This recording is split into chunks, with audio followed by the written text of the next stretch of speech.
or they'll come to you. GimmeTheVin.com is America's best car buyer. A golf instructor who knows technique can improve an aspiring pro's swing.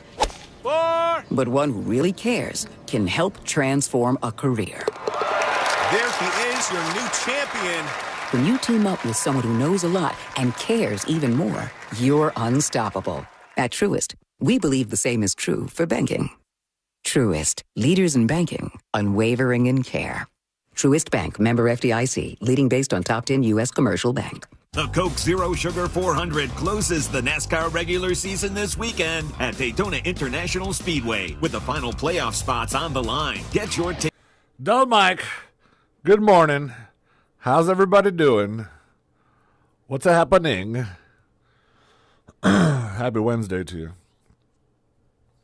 Crazy Drunk Cat Lady, Tommy, Big Digits, CNJ Forge. About when I would just Hey. test out my voice, but somebody's doing wallpaper in the hallway, so Oh, don't want to freak them out. everybody just heard that on Dull Mike, I think, maybe a little bit. No, sorry. I was just warning you so that, you know, in case you did say something stupid, privileged, I don't know, whatever. No, I was always going to say something stupid. Uh, I just didn't want the wallpaper guy to catch me. Sean can't do his vocal warm-ups Of me so far. this morning. Oh, he doesn't? He does. He was like, "Oh, this is a really smart move. This is, you know, you had the wrong wallpaper before. This is the really good stuff." So he thinks I'm a genius now with the wallpaper pick, but he also is. He'll drop that fast. What an ass kisser. Sean can't do his vocal warm-ups because of he feels embarrassed that the wallpaper guy would hear him through the walls. It's usually a big loud thing. We've heard it plenty of times.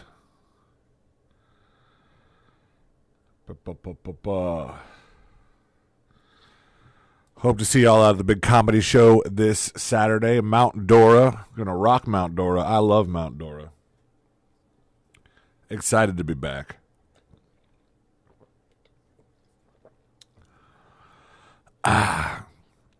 Kevin, I kiss ass. Good for you, Kevin. Kat Batol, good morning. We've got about 2 minutes before we kick this thing off. And,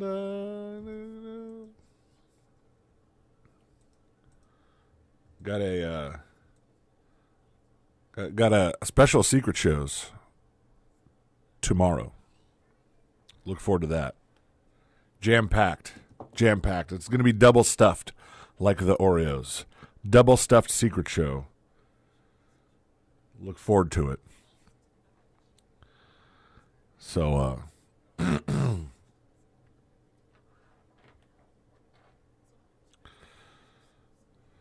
did Hurricane Erin turn towards us? Not that I heard of, but you know, probably not. I didn't see too much of the morning news this morning because I woke up a little late because I was up a little late, just playing with ChatGPT.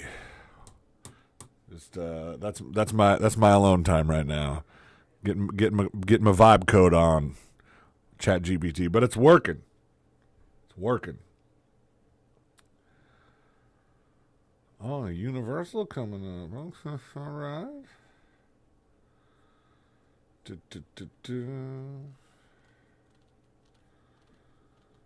All right.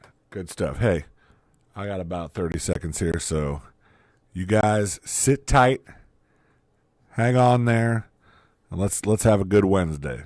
We got good vibes Wednesday, hump day. I'll see you in there. All right. Air.com. Live from the JustCallMo.com studios. Injured on the go? Just call Mo. From car accidents to personal injury cases, Mo has you covered. Visit JustCallMo.com or dial 1-800-CALL-MO. This is WTKS-FM HD1, Cocoa Beach, Orlando. An iHeart radio station. Make us the #1 preset on your car radio and on the free, new and improved iHeart Radio app. Listen for all your music, radio, and podcasts. Free never sounded so good. Someone's going to get offended. It's just the way the world works. So to hopefully save everyone a little time and or energy, here's this. The opinions that you hear are those of the host and callers, and not those of iHeartMedia, its management, or advertisers. The News Junkie is on. The three best friends you never knew you had, running through the most viral stories of the day. The News Junkie Sean Wasson with Sabrina and C-Lane. It is Wednesday, August 20th, 2025. Lots to get to today. From Hurricane Erin comes closer to Walmart recalls frozen radioactive shrimp, and South Park targets the crackdown in D.C. Plus your calls, dispatches, emails, texts, and more. Hey there, Sabrina. Hello. Hello, C-Lane. What's happening? And hello to you. You can join us on the show today. All you have to do is send us a dispatch. Go to thenewsjunkie.com. Hit record on your first dispatch today. You can also watch the show on YouTube and twitch.tv/thenewsjunkie. Your message is rolling right to the studio in real time. How's everybody doing on a Wednesday? Good. How are you? Right. Good. Halfway point of the week. Here we are. We got lots going on in the world. We got a lot to get to, friends. So do join us today. As I said, you can be on the show today. It's that easy. Not a lot of shows offer this. Your opinion does matter. So I hope that you'll send in some sort of, video or audio dispatch at some point today. And if there's something you want to hear us talk about, you can always do that as well. So do that at thenewsjunkie.com. All right, let's put our ears to the ground, our fingers on the pulse. Let's see what's happening in this great, big, wide world of ours. And choose your own adventure. Would you like to start? You must confer among yourselves. Okay. Sabrina and C-Lane. Would you like to start with happy or angry today on the show? Angry. Angry, one angry. We're going to watch both of them, right? You don't know that, okay? Whenever we do this, you're like, we're watching both clips no matter what. You don't know. I might jettison one of these suckers and just kill it. The question is important. The answer is even more important because I assumed both. If we start with angry, then we can wash it out with happy. But if we start with happy, then you finish off with angry, I might just carry that anger. Just carry it. I just need a decision. Angry. Angry? That's two angries. That's what we're starting with. Happy? You'll never hear it. It's gone. It's gone. Son of a bitch. Most incredible clip you've ever seen in your life. Talking dogs. Literal talking dogs speaking different languages. But no, that wasn't it. Let's go to the angry start here. Let's put our ears to the ground, our fingers on the pulse, and see what's happening in this great, big, wide world of ours. We go to Southwest Airlines. The counter at an airport that you both might find to be a bit familiar looking. Didn't we start yesterday with Southwest Airlines? Did we? I never know we didn't start. No, we didn't start. But Southwest wasn't the pilot that was a little. Oh, yeah, that guy was tipsy at the end of the show. Yeah. They have another issue here. This is at MCO, which for those you don't know is the Orlando Airport and the Southwest Terminal, and apparently some lady is a little bit angry. Let's see what's happening. Are you kidding me? Are you kidding me? You kidding me? Are you kidding me? 3 weeks? She's saying, wait for 3 weeks? Wait for 3 weeks? And get on a flight. The little, I don't know what color this shirt is. He's got a pink, a purplish, pinkish shirt. There's some beautiful name for this shirt that I can't see. This man he's just going, everybody back up. Everybody back up. We've got a crazy person. There's a lady freaking out, please. And this lady's starting to boil over. Wait for 3 weeks?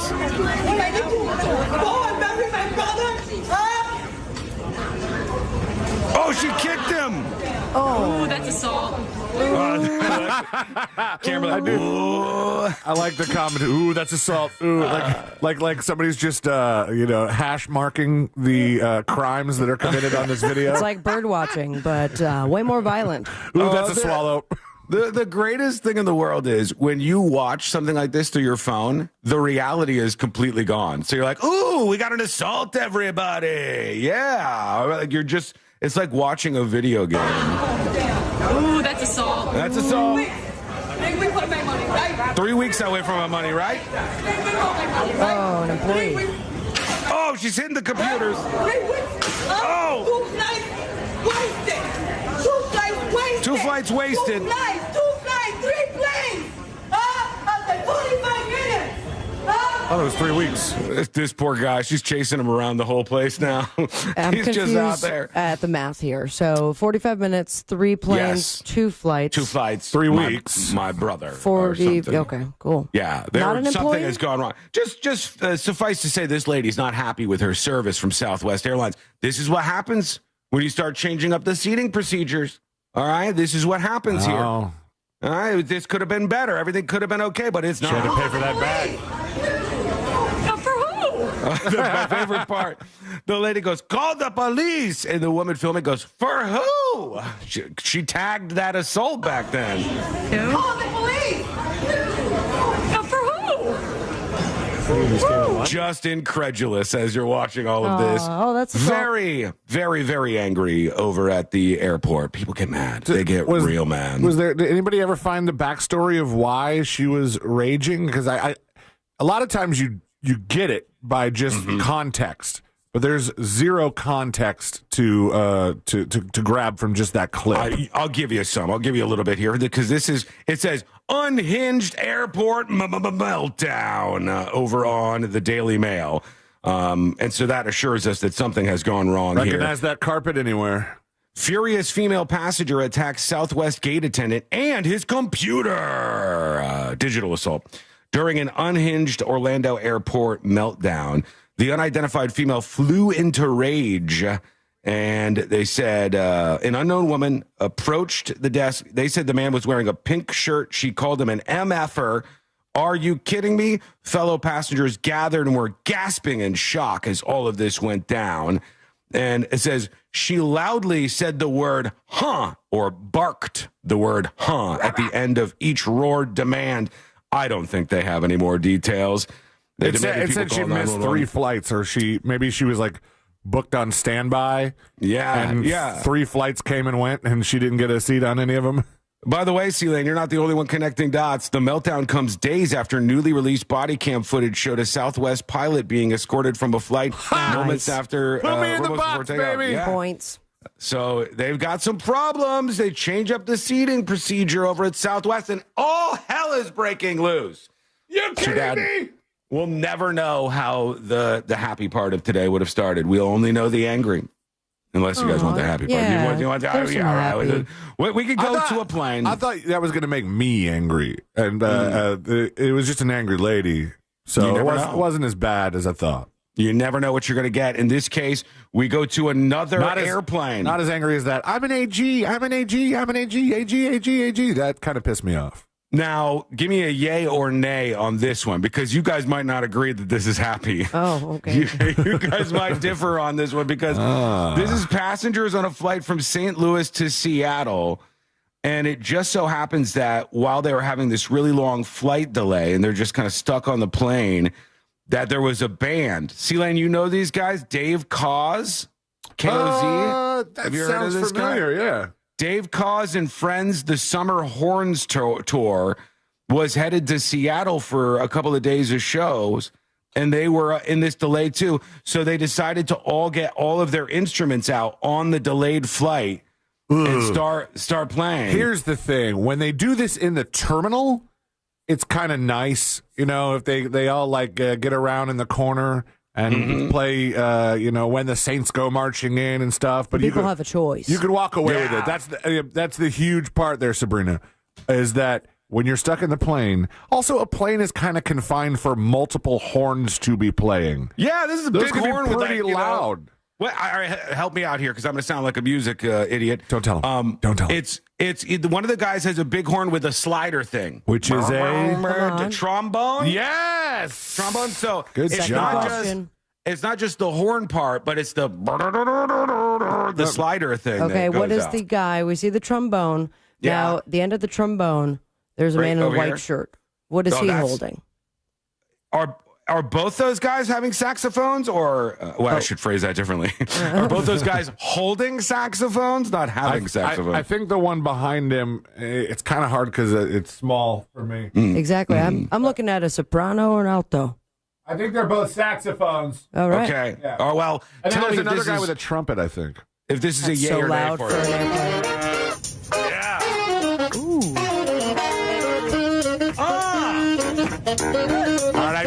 This is amazing. But it's so much louder in the airplane. Yeah. I like there's a couple people behind him just kind of doing the dancing, moving around, grooving a little bit. This feels like polka in the back of the budget rent-a-truck. They're good, huh? Oh, yeah. But it is so loud in there. Look at him. Hold on. Pause real quick. About this guy. Look at his face. He's like, it's right in my ear hole. There's one guy right next to the jazz band playing on this delayed flight inside the hell tube of this plane, and he's like, I don't know. I was going to take a nap because my Xanax kicking in, but okay. All I wanted to do was really relax on this flight. See, for me, I think in this situation, I probably would have a good time because even if we're delayed and they haven't started the beverage service yet, I'm probably gonna do a little drinking. You got something with you? Self-service, yeah. Now, there's a lot of people saying that this would be hell on earth, though. Outlaw on Twitch. They sound really good, though. I would take that band times 2 over that one little girl that they allowed to sing "Let It Go" or "Wicked" or something like that. I think it was Moana. Wasn't it? Whatever it was, Nightmare. it was bad. These are at least professional musicians. It's just a tight space. Oh, yeah.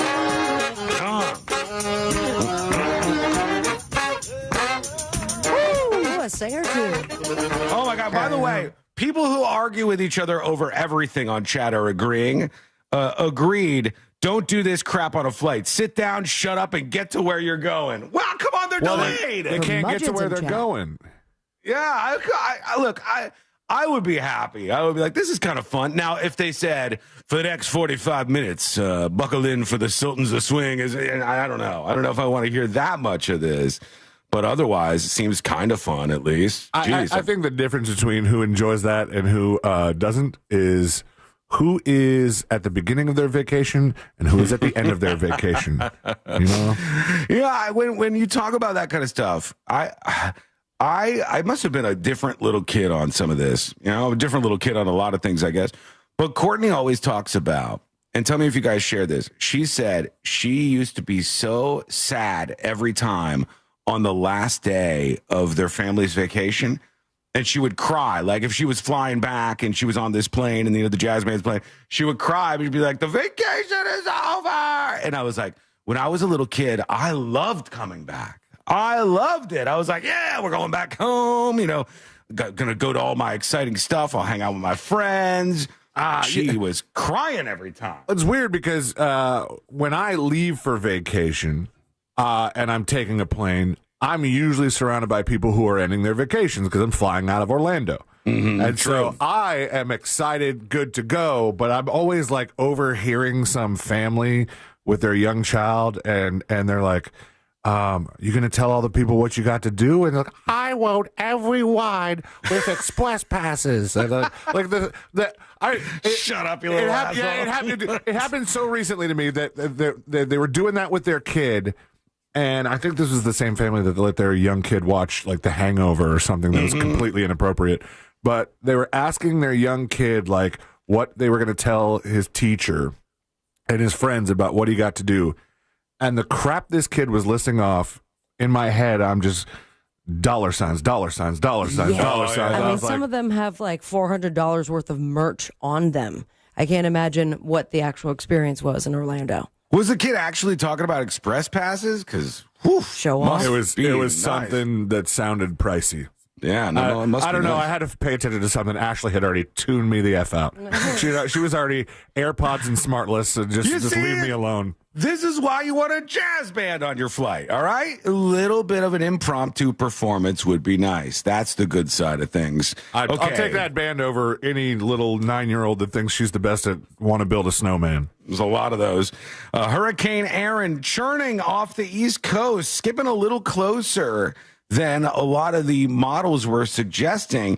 And now it looks like some of the outer bands of this Hurricane Erin are going to be hitting the East Coast, specifically the Carolinas. And if this goes any further to the west before making that big giant turn north, it's already curled up.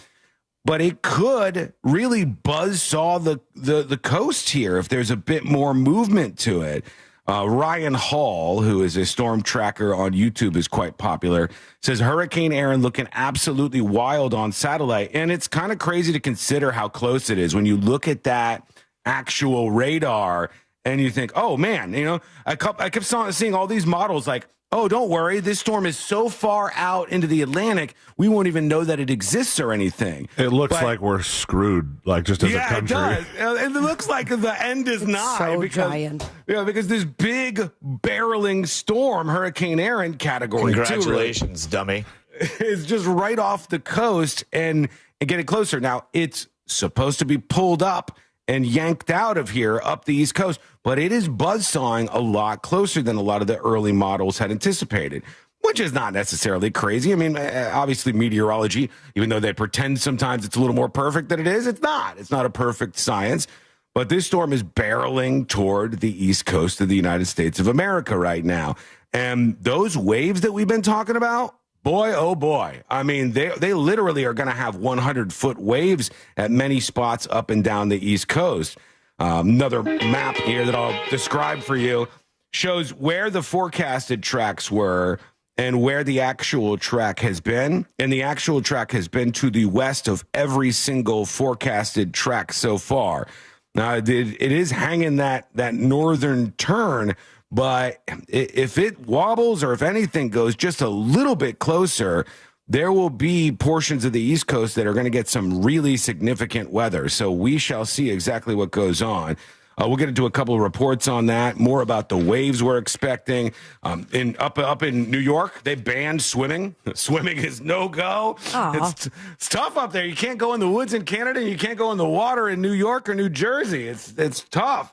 So they've banned swimming over there. We'll talk about all this as we roll on with the show today. When we come back, a man, his sprinklers, and a real bad idea. But should this guy go to jail? Should he have been arrested for what he did? I want to outline this for me, and you tell me if this is just an old man doing old man things or this guy should be behind bars. This story is a wild one. It's coming up next on the News Junkie.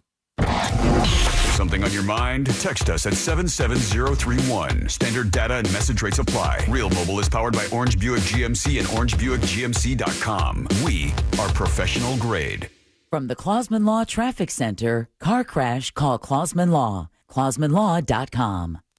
Look out for crews off to the left shoulder, clearing up an accident on Florida's Turnpike northbound. Before that Oakland Exchange exit there, you're going to run into some familiar delays on I-4. Traffic still piling up eastbound between Osceola Parkway and State Road 535. No serious accidents. They'll be affecting your ride on the major roadways this morning. But if you do see traffic troubles, call the Valvoline Instant Oil Change Traffic. Hey, everybody. Good morning. How are you? Happy Wednesday. Happy Wednesday. Through the day, payday, peanut caramel bar. Get to it. We need a fan and a gun to stop this storm. Hopefully all of the elements of earth, weather, and climate will take care of that and scoop this sucker out. But I think there's legitimately been, I would just guess, quite a few people in the Carolinas who saw a lot of the tracks, saw a lot of the forecasts, and thought, nothing to worry about. Don't even phase yourself with this. Don't even bother getting stressed. And the Carolinas could see like tropical storm force winds or even higher, especially in like South Carolina, North Carolina, maybe a little bit into Georgia, in that area. Kind of crazy. The Hurricane Karens were not so right on this one. Okay, chat. Question for you to start off our lovely Wednesday encounter here. If you are a homeowner, all right, and there are some people who are bothering you, let's just keep it very vague before we get to the story. If you're a homeowner and there are some people who are bothering you, is it acceptable, permittable, okay, excusable to weaponize your lawn sprinklers? All right? If you're a homeowner and somebody's bothering you Is it okay, permissible, acceptable? Is it all right? Is it okay to use your lawn sprinklers as a deterrent, a weapon, something to fight back if somebody's bothering you out there? Yes? I'm a hetero owner? Either way, same question.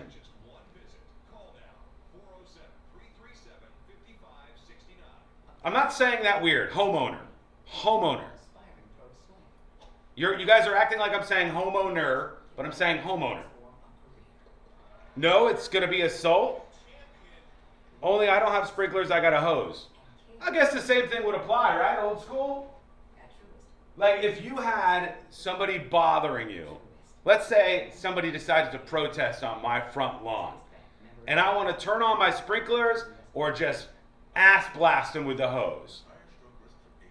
Can I do that? I'm on my property. I'm using my sprinklers. I'm using my hose. It's like, can I do that, or am I doing something that you think should be illegal there? You can direct your water on your property anywhere you want.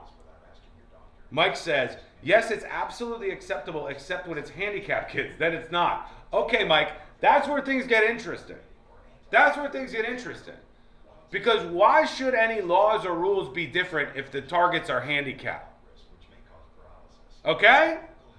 If I can weaponize my sprinklers against Jimmy, the kid who lives on the corner of my block, but then Frank, who is disabled, mentally disabled, Frank, if he does the same exact thing that Jimmy does, I can't use my sprinklers on Frank.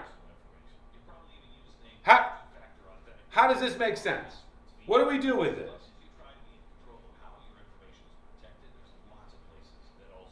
On your own property, onto their property, no, says CNJ Forge. On your own property, yes. On their property, no. If they're on your lawn, hell yeah. Soak them all, says Fizzy Boy. Yeah, I mean, I think this is pretty easy. If people are on your property and you want to activate your irrigation in some way to get them off your property, they wouldn't be hit by it if they weren't trespassing on your property. So that seems okay. And by the way, if it's okay for the kid who's not disabled, it's okay to hit the kid who's disabled. You gotta treat them the same. Starting warfare is dangerous business.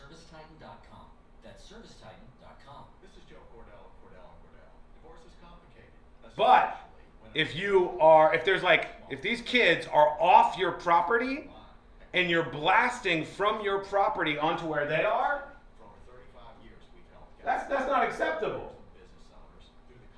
If you're shooting off your property at them like this is some, interactive theme park attraction where you blast people with a water gun, that you can't do, I don't think. I think it's got to be on your property. It's totally fine, says John. I do think it's weird that people are very sensitive about this specifically because the kid is disabled in the story. Like, it should matter no matter what. It's either against the law or not against the law. But this guy's in big trouble. We're going to talk about the details of this story next. The school bus isn't in his driveway. The ramp they use for the wheelchairs touches the apron of his driveway for a few minutes. Hey, by the way, your driveway at the very end, that ain't your property, pal.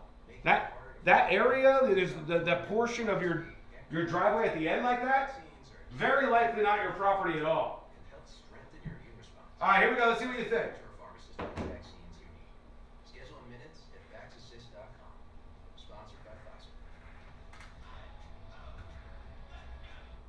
Here we go. Pharmacist, which vaccines you need. Schedule in minutes at VaxAssist.com. Sponsored by Pfizer. Let's go! Get into summer with iHeart80. Rewind to a decade in music that defined a generation. From Madonna to Michael. And more. iHeart80s goes commercial-free this weekend and every weekend. Open the free iHeart app, search iHeart80s and make it your next preset. iHeartRadio.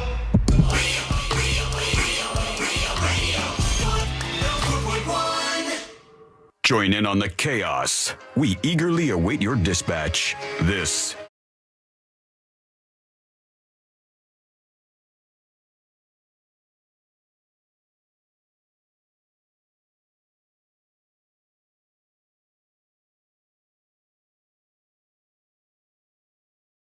Learn more about the show over on the website, thenewsjunkie.com, thenewsjunkie.com, and send an email to the show to be featured in our content today. Tips, TIPS at thenewsjunkie.com. We'll get to those momentarily. A man is in trouble. 61-year-old man. You ought to know better at 61 years old. But I want to tell you the story and see what everybody thinks about this, because I ask you a very simple question to start us off. If you are on your property and you want to use your sprinklers or even your hose, if you want to go old-fashioned, you want to use your sprinklers or your hose to get at somebody, are you okay? Is it your right to do this? If you want to, if you have these kids that are bothering you and they keep, going across your lawn or something, can you weaponize your sprinklers? Do you think that's an acceptable move to make in the neighborhood? Yes. Mm-hmm. I'm going to go with yes. I'd rather use a hose than a gun. Yeah, I'd rather that if we had to choose, for sure. But, I guess in the situation that I'm giving you, you guys might both say yes. I don't know. Would you say yes, Elin, or no? I think it's probably illegal. Even if they're on your property? Because in the first example, this person is on your property. Somebody comes on my property and I hit the sprinklers and they get doused with the sprinklers. Come on. You're just turning on the sprinklers? I thought you meant you said old school using the hose. Like if I came out there and I specifically pointed the hose at this person, then it seems a little more assaulty. If they're on your property, if they're on my property and I blast them with the hose. If I say, I think you would have to say to get off the property first. Mm-hmm. Like if some kid is on your property and you blast them with a hose and they have like an expensive laptop in their backpack, could you not be held liable for? No, they're too on bad. your property. Get off my property. Have you already told them? Okay, all right. But I think if you just, if you're not outside and you see that they're there and you just turn the sprinklers on. Well, this guy, what's wrong with that? This man is in trouble. This man is going to jail. He's been arrested for doing this. For using a hose. For using his sprinklers as a weapon, okay? But the thing is here, there's a couple of twists and turns. So let's go with our friends at Fox 35 and get some of the details of the story, and then we'll see what you think about what this guy's done and if he should go to jail. A father in Marion County is livid after he claims that a neighbor bullied his disabled kids. Now, here's the catch. He says the bully is a 61-year-old man. Yeah, deputies say this man timed his sprinklers to go off as those kids in wheelchairs were getting on and off the school bus. That's another twist. He used the timer. So, he knew when they would be there, and he didn't even have to, he would be like, I didn't physically turn the sprinklers on. That's what the timer said every single morning. Sorry they were there. Yeah, I just programmed them to spray in this area. I didn't really do anything. It was all part of the programming stuff. That's what he's going to hide behind. Fox 35's Marie Edinger is joining us live in that neighborhood tonight. So, Marie, this entire family got soaked. Unacceptable. We're calling him a bully, but the Marion County Sheriff's Office is calling this guy a criminal. He wound up charged with multiple charges of aggravated assault on disabled children and aggravated assault on this. What? He sprayed the kids in wheelchairs? Yes, it should be the same as far as I'm considering things. It should be the same no matter whether the kids are disabled or not. Now, optics-wise, it sounds so much worse. It does. It's like if I told you Sean sprayed a kid with a hose the other day, you'd be like, oh my God, Jesus, what is unhinged? What's happening with this guy? Sean sprayed a kid with a hose? I could come in and probably explain it. But if I said, did you guys hear Sean has been routinely spraying the disabled kids in his neighborhood with a hose? That is a hard one to crawl out of. That sounds, honestly, it sounds pretty bad. Yeah, I'd say. And they're playing in his front yard? They are waiting to get on the bus near his front yard. And okay, that's no reason to spray the disabled kids. You know how people are. One of the dumbest What things is the out there. reason to spray the disabled kids? They're playing in Sean's front yard. I've got a couple. But this is not one of them. And this also plays into something that is just as widespread in terms of how many stupid people believe this stuff as anything else.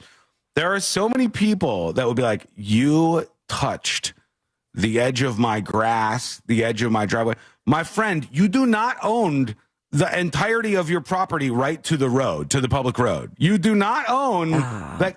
The end of your driveway is not yours. Okay. And if you think it is, try blocking like the sidewalk or try waiting until they need to do some sort of ground repair that's on that portion of your property. You don't own the fringes in many cases of your property. The same people that think that they own the fringes think that they own the lake that's behind their house or the river or any sort of sky area. I mean, and there's no talking them down. They're like, I bought this property and it's all mine. If you even use my driveway to back up your car, I will shoot you. Yeah, there'll be hell to pay. And like this gets even worse because the property is touched by the ramp to get their wheelchairs on the school bus.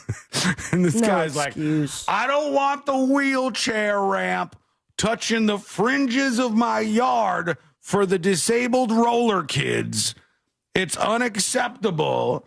And this is why he's weaponized his sprinklers. A little more here. He also has charges for stalking. We're going to talk about all of that. Stalking. But the Marion County Sheriff's Office says the father actually wound up wearing a bathing suit to the bus stop every day just to make sure he could block his kids from that sprinkler shooting at them. Jesus. 61-year-old Antonio Roman is accused of weaponizing his sprinkler system to shoot water at his neighbor's disabled kids getting on their bus. School bus is arriving. Sprinklers are off at 0811 hours. A corporal with the Marion County Sheriff's Office staked out the neighborhood. They got the cops on the case. They're like, we're at 0800. School bus arriving. Sprinklers not on. Kids not yet rolling. Ching as the school bus pulled up. Sprinklers are now activated. All right, there we go. The bus stopped. He looked on as only the sprinklers pointing toward the bus turned on, and the rest of the yard remained dry. The water sprayed directly toward Kevin. That's brutal, man. It's like a complete waterfall on these kids as they're going to load onto their disabled bus via ramp. And his children. I found it shocking and kind of appalling, but also huge kudos to the father of this family. He had started wearing swim clothes to get his children on the bus so that he could use his body as a shield to protect his kids. You know what? I got to tell you, a lot of times I think of these situations and I'd be like, I would be in jail. If I got a kid in a wheelchair, let me just be 100% real with you. If I got a kid in a wheelchair, that kid's going to school on the school bus. I'm not dumb. As a parent, I already know his life is going to be 10 times harder than every other kid. And that he's going to go to the school that day, and he's already got all of these problems that he's going to have to deal with simply based on the fact that he's disabled. And if my neighbor is ass blasting these kids with the sprinkler as they're trying to roll on to their school bus because they're disabled, I would destroy all of those sprinklers within the first time or two that happened. I would, and I would be out of fine the ground with without a doubt. Yeah, I would go get a shovel or something. I don't know. Maybe this wouldn't work. You folks who are in the irrigation world, tell me how I'm wrong here. But I would go over and get a shovel or something and destroy the sprinklers that this guy was using. And then I'd be like, what now? Call the cops on me, do whatever. I don't care. I literally don't care. That's the way I am about things like this. If I felt like it was wrong what was happening, laws don't matter to me. Do not care. My moral structure and codes are way more important than any laws out there and always will be forevermore.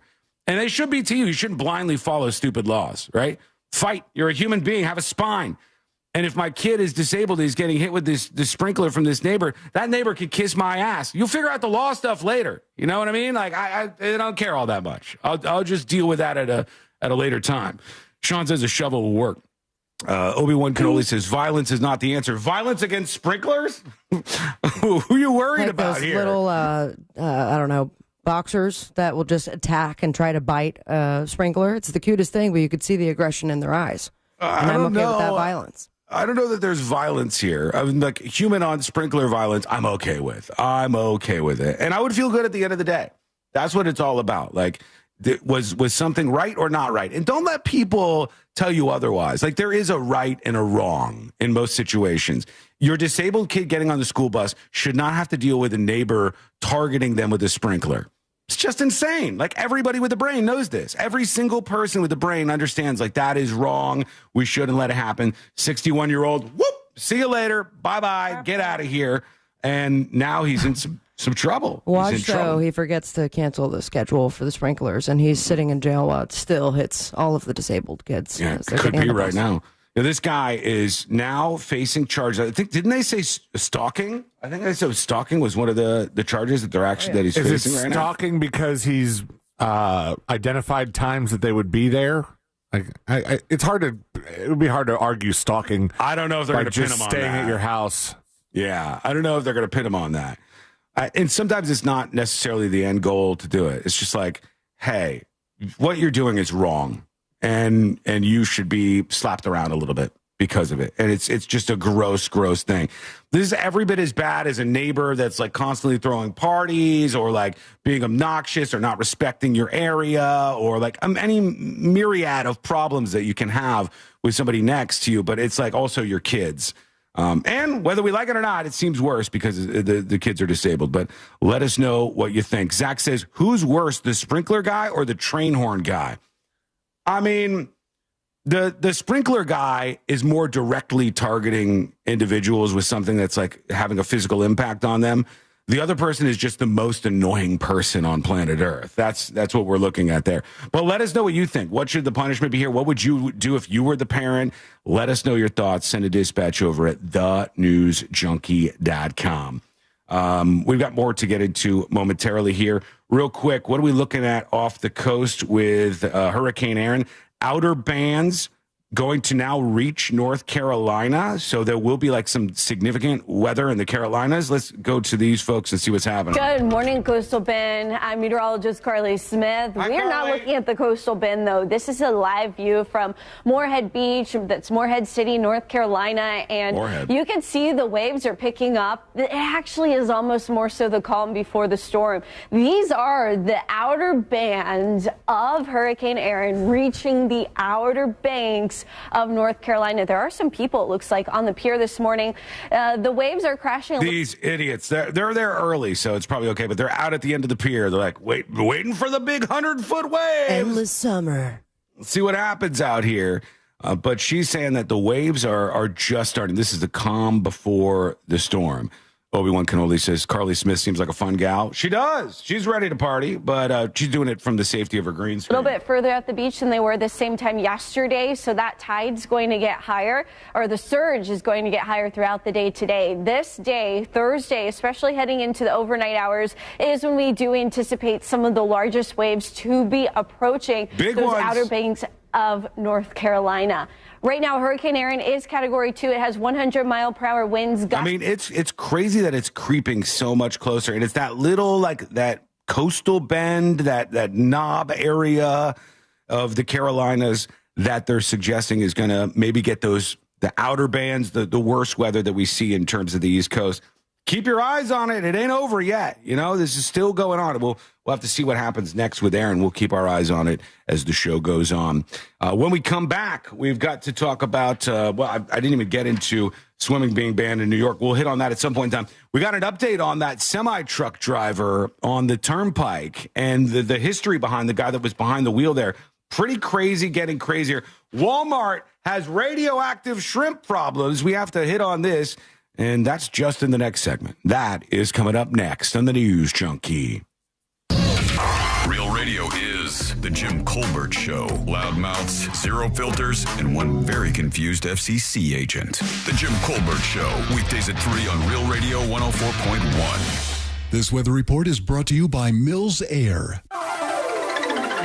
I'm From Fox 35 Storm Team, meteorologist Jessica Dobson with a check of your Brevard County forecast. And for our Wednesday, we are going to be expecting some scattered showers, a couple of downpours as we head over the course of today and into this evening. Only, though, about a 30% chance of rain is expected. Temperatures will be right around normal with highs in the upper 80s and low 90s. We do start to see a more typical pattern set up as we head towards the end of this week and into the weekend. About a 60% chance of some daily downpours and storms with highs reaching right around the low 90s. From the Fox 35 Storm Team, I'm meteorologist Jessica Dobson. This report is sponsored by Rasmussen University.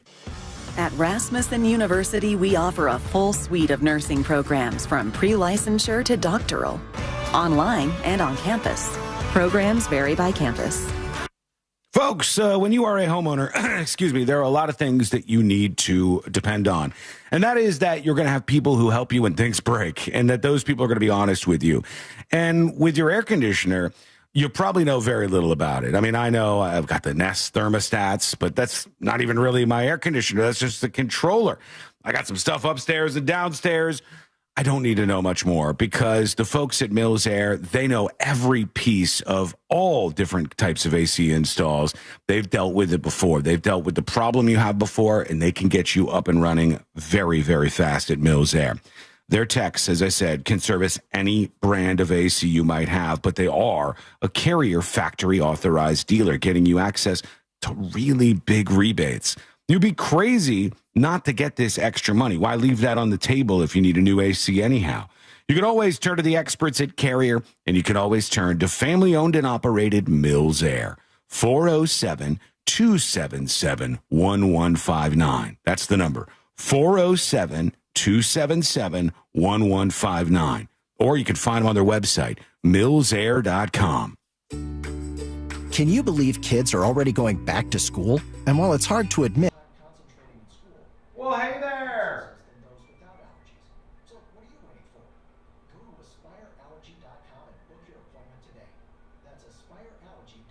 Huh. Tom emails the show to tips@thenewsjunkie.com. Sean, how in the world did you have trouble identifying the horn section in that band on the plane? Weren't you in a ska band? P.S. I've been dying for a Chasing Edmonds song. Can I buy a Burn CD or any type of physical product, says Tom. Hi. How are you? What are you doing?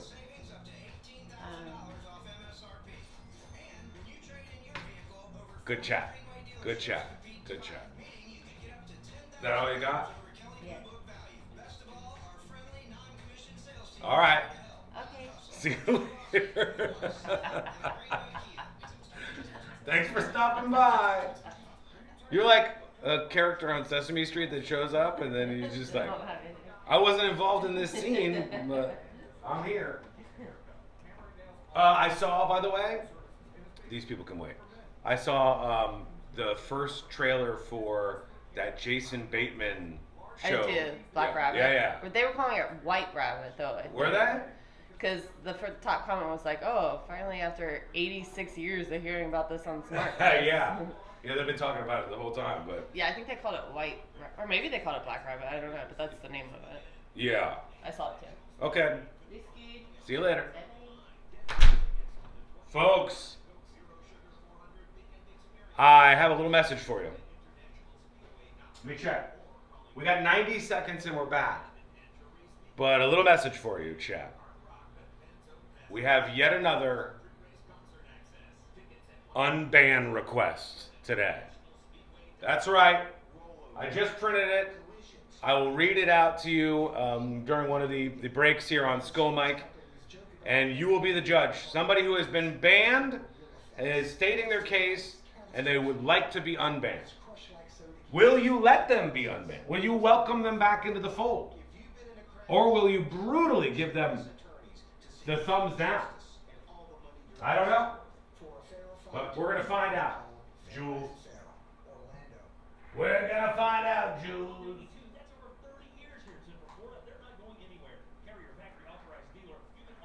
Okay, here we go. We're coming back. apps here in Central Florida, they're not going anywhere. Carrier Factory Authorized Dealer. You can always turn to the experts at Carrier. Equipment change-outs and upgrades right now with up to $1,275 in rebates. Visit millsair.com. An app for pics, an app for playlists, even the app for scrolling endlessly at 2 a.m. But only one app puts the live radio dial in your pocket, the free iHeartRadio app. Get what millions already have. iHeartRadio, the #1 app for radio. This is the Duke's Country Song. It's a song about Duke's Mayo. It says here it's got twang. That sounds good. Get Duke's Mayo in store. It's got twang. Real Radio is on Facebook at Real Radio 1041. Sponsored by the law offices of Anajar and Levine Accident Attorneys. Call the law offices of Anajar and Levine at 1-800-747-FREE. That's 1-800-747-3733.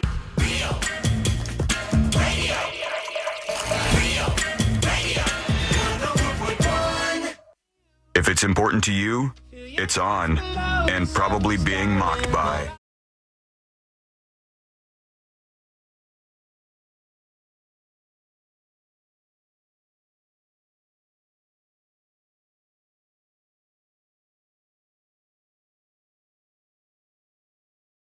The website, thenewsjunkie.com.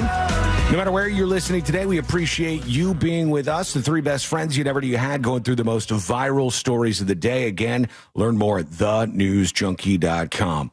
Problems in store for pretty much everybody who's hanging out with us today. If you're in New York City or New Jersey, they have literally banned swimming because of this Hurricane Erin situation and how it's like coming a little bit closer to the shore.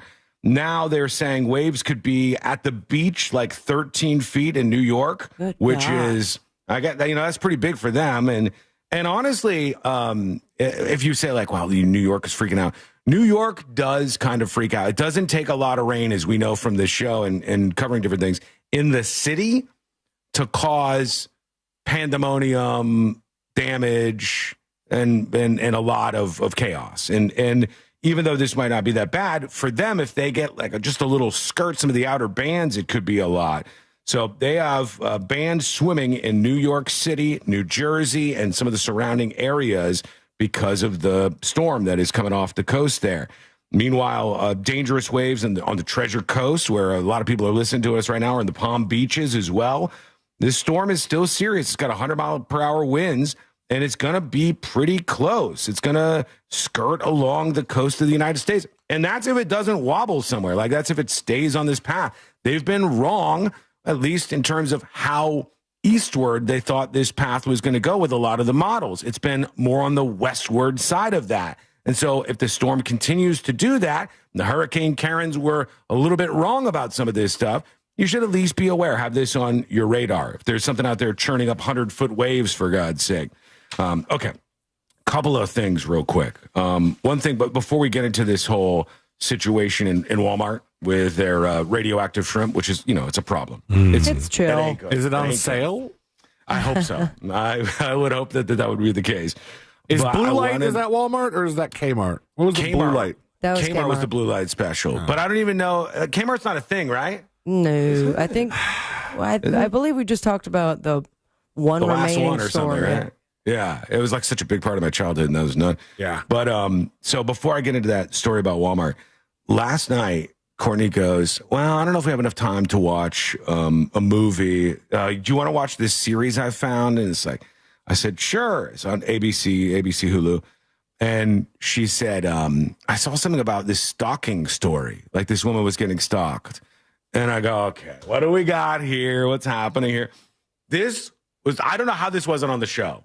I don't know how we didn't talk about this on the show. I have no idea how this did not come up on the show over the last several years or when this really heated up for this lady. There's a story about a woman, and it's called Stalking Samantha. Have you guys seen this at all on anything? No. Oh, my God. It's a goodie? This poor woman. She's like the strongest woman I think I've seen on one of these shows ever. This woman had this young guy who barely knew her at school. They kind of like bumped into each other. And he started messaging her on, I think, Facebook. And he's like, hey, how you doing? And at first she's just trying to be nice. She's like, oh, hey, how you doing? And then he keeps being more pushy with the Facebook messages. Goofy looking, chubby redhead guy, right? And she eventually has to say, hey, I want to put some boundaries down. I'm not interested. Okay. I hope you respect that. I'm not interested. This woman is doing everything you possibly can to dismantle the bomb that is in front of her with this weirdo redhead dude. And he keeps pushing. And he's like, look, I bought us hockey tickets. We're going to go see the hockey game together. She's like, I don't want to go to the hockey game with you. In fact, I want you to know, I don't want to go to anything with you.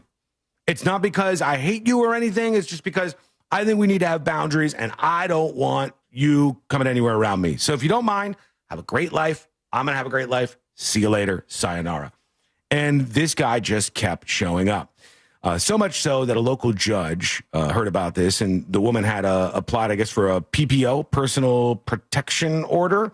Mm-hmm. And they said that they almost never do this, but they granted her a personal protection order for 6 years. Whoa. So, the judge literally said, I ain't never seen somebody as weird and stalkery as this guy. I've never seen anything quite like this in my life. You got a problem on your hands. And granted a 6-year personal order of protection against this guy. Some celebrities don't even get that. No. And so this woman says for 6 years, finally, peace and quiet. He leaves her alone, and she's able to get through high school, go up into college. She's learning things. She's got jobs. She's hanging out with her friends. High school. She was in high school. They first started when this guy first started talking to her. I believe she was in high school. How old was he? I mean, what was the same age? Okay, yeah, they were in the same school, same age group and stuff. That's tough for a restraining order, I imagine. Well, it was after school when he really started just being pushy about things. When the judge said, "Stay away." Still, it seems like you could change a lot in 6 years. Or can you? That wasn't the end of it. He stalked her for 13 years. Oh, and boy. I'm not going to tell you too much more about this because it is one of those killer watches. Again, it's Stalking Samantha on Hulu. Docu-series? Yeah, it's 3 episodes, and it's just right. It's one of those ones where it's beginning, middle, end, nothing extra, no extra crap, right? And the thing that I loved about it, and this is everything to me, they had so much footage of everything. This guy, such a mega stalker, they had footage from his phone. So they keep going Chris Cam, and it's him at the beach, hiding and videotaping her. Oh, that's so or creepy. Oh, God, it's so weird. And all I'll tell you to round this out, because it's definitely worth you watching, and you got to see what's going on, was he admitted to her that everything that happened after that was inspired by one television show. Ooh, can I guess? Any television shows you can think of big on the stalker front? Absolutely. 3, 2, 1. You. This guy watched You and was inspired to do everything that followed. And they have the courtroom. That's terrifying. Potentially a little educated. Maybe watched it. It was okay, yeah. And I don't want to tell you too much more about it than that. Unbelievable, crazy levels of weirdness and stalking. And when you watch this guy, you just go, damn, to be a young woman trying to navigate people like this. I'm sure there's some women that stalk and that do that stuff, but this guy was pathological, insane. And all of the footage is just mind-blowing. Stalking Samantha is what that one's called on Hulu. Zach on YouTube says 13 years, and they say chivalry's dead. Or she is. I don't know. There's a lot of stuff that comes into play here, but I don't want to tell you any more of it because there's so many moments, especially in that last episode, where your jaw just needs to be picked up off the floor. This poor woman, I felt so bad for her. But this is interesting, and I wonder if how many people actually think about stuff like this. Weed Consumer on YouTube says we're going to skip it because my wife is Samantha. Oh yeah. So would you want to watch 3 episodes of something like that? We have a thing going on like that. I know you guys know that my wife likes to watch a lot of Criminal Minds. Yeah. And we were talking about it the other day because there is a story arc where one of the main FBI guys, his ex-wife gets killed by this by this huge like serial killer, this guy that's been their enemy for a long time, and in it, like the kid was there, but the kid goes and hides hides from the murderer so he doesn't get killed too, and his name's Jack. And I'm like, and so she'll have. I'm gonna get Jack. She'll have the nonstop Criminal Minds running, and I'll wake up and I'll hear some of the dialogue, and I'll be like, "Oh, here's the one where Jack's mom dies." Real depressing. That'll hurt. Yeah, that's tough. Yeah, anyhow, Stalking Samantha, check that out and report back. Let us know what you think. Send a dispatch if you've seen it, or email tips@thenewsjunkie.com. Meanwhile, over at Walmart, let me pay this off. Walmart has recalled frozen raw shrimp sold in 13 states in the United States of America because federal health officials say it could have radioactive contamination, which, best case scenario, could be the beginning of your superhero arc. Worst case scenario, like death or something, probably. Could be the beginning of your cancer arc. Yeah, you don't want that. Super cancer. The products could pose a potential health concern for people exposed to low levels of, I don't know what this is, cesium-137, Cesium-137. What the hell is that? I've heard of it before. It's really? It's a radioactive isotope with a half-life of about 30 years. That's what I was You gonna don't say. know that. Byproduct offhand. of nuclear fission. Not This guy's fusion. a phony right here. What else? What else? Don't look at the computer. No, I've heard of cesium-137. I think it's another thing that like is common in fish. In fish? Well, how do the nuke bombs and the nuclear power plants leak into the fish? There's like the Simpsons or something? It's very much like the Simpsons. They give them the three eyes. It says the risk from the recalled shrimp is quite low. Well, then back off, all right? Let us have a little fun. But if you recently purchased raw frozen shrimp from Walmart that matches this description, just throw it away. Just toss it in the trash. Especially if you've got like 6 more days until Mega Trash Day. Just let that fester out there. Oh, yeah, that'd be great. And then you go to open it up to put that last bag of trash, and there's maggots everywhere. It's a little. They're radioactive as well. It's a little bit rough. All right, when we come back, a young kid at a baseball game gets in big trouble. The latest on that semi-truck driver who did the illegal U-turn and killed 3 people. His backstory is just insane as this grows, and a whole lot more. And it's all coming up next on the News Junkie. Smell that? It's almost football season. Hear the Tampa Bay Buccaneers all season here on Real Radio 104.1, courtesy of Renewal by Anderson, official partner of the Tampa Bay Bucks. From the Clausman Law Traffic Center, car crash, call Clausman Law, clausmanlaw.com. There's a crash getting cleared up on Landstar Boulevard at Arbor Meadows Boulevard. Traveling on the major roadways this afternoon, you won't be running into any serious problems affecting your ride, although you might get caught up in some familiar delays. There's congestion on I-4 westbound approaching that State Road 408 exit there.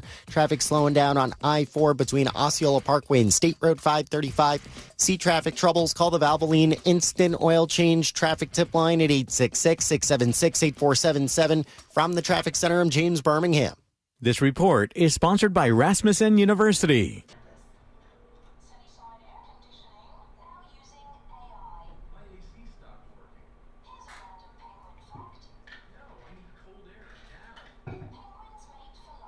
We got to talk about this I-95 YouTube, Turnpike U-turn guy. Singh is his name. This dude from India. The backstory that comes in on this guy, everything I hear, I'm like, Jesus Christ. How bad can the system let you down? You know what I mean? Like, you're just trying to drive with some friends down Florida's Turnpike. And the one thing I think we don't freak out about is that all these people in these semis are incapable of following our laws, signs. They can't even read the language on a lot of our street signs. They're operating these vehicles that are insanely dangerous, and they're just all around us, apparently. That, to me, is crazy. But the new details on this are interesting, so we'll talk about that next. See what you think.